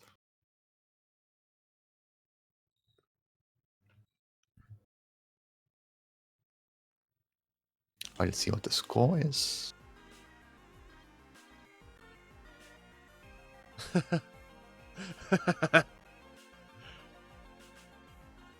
Great initials there. It accurately describes that final boss kill.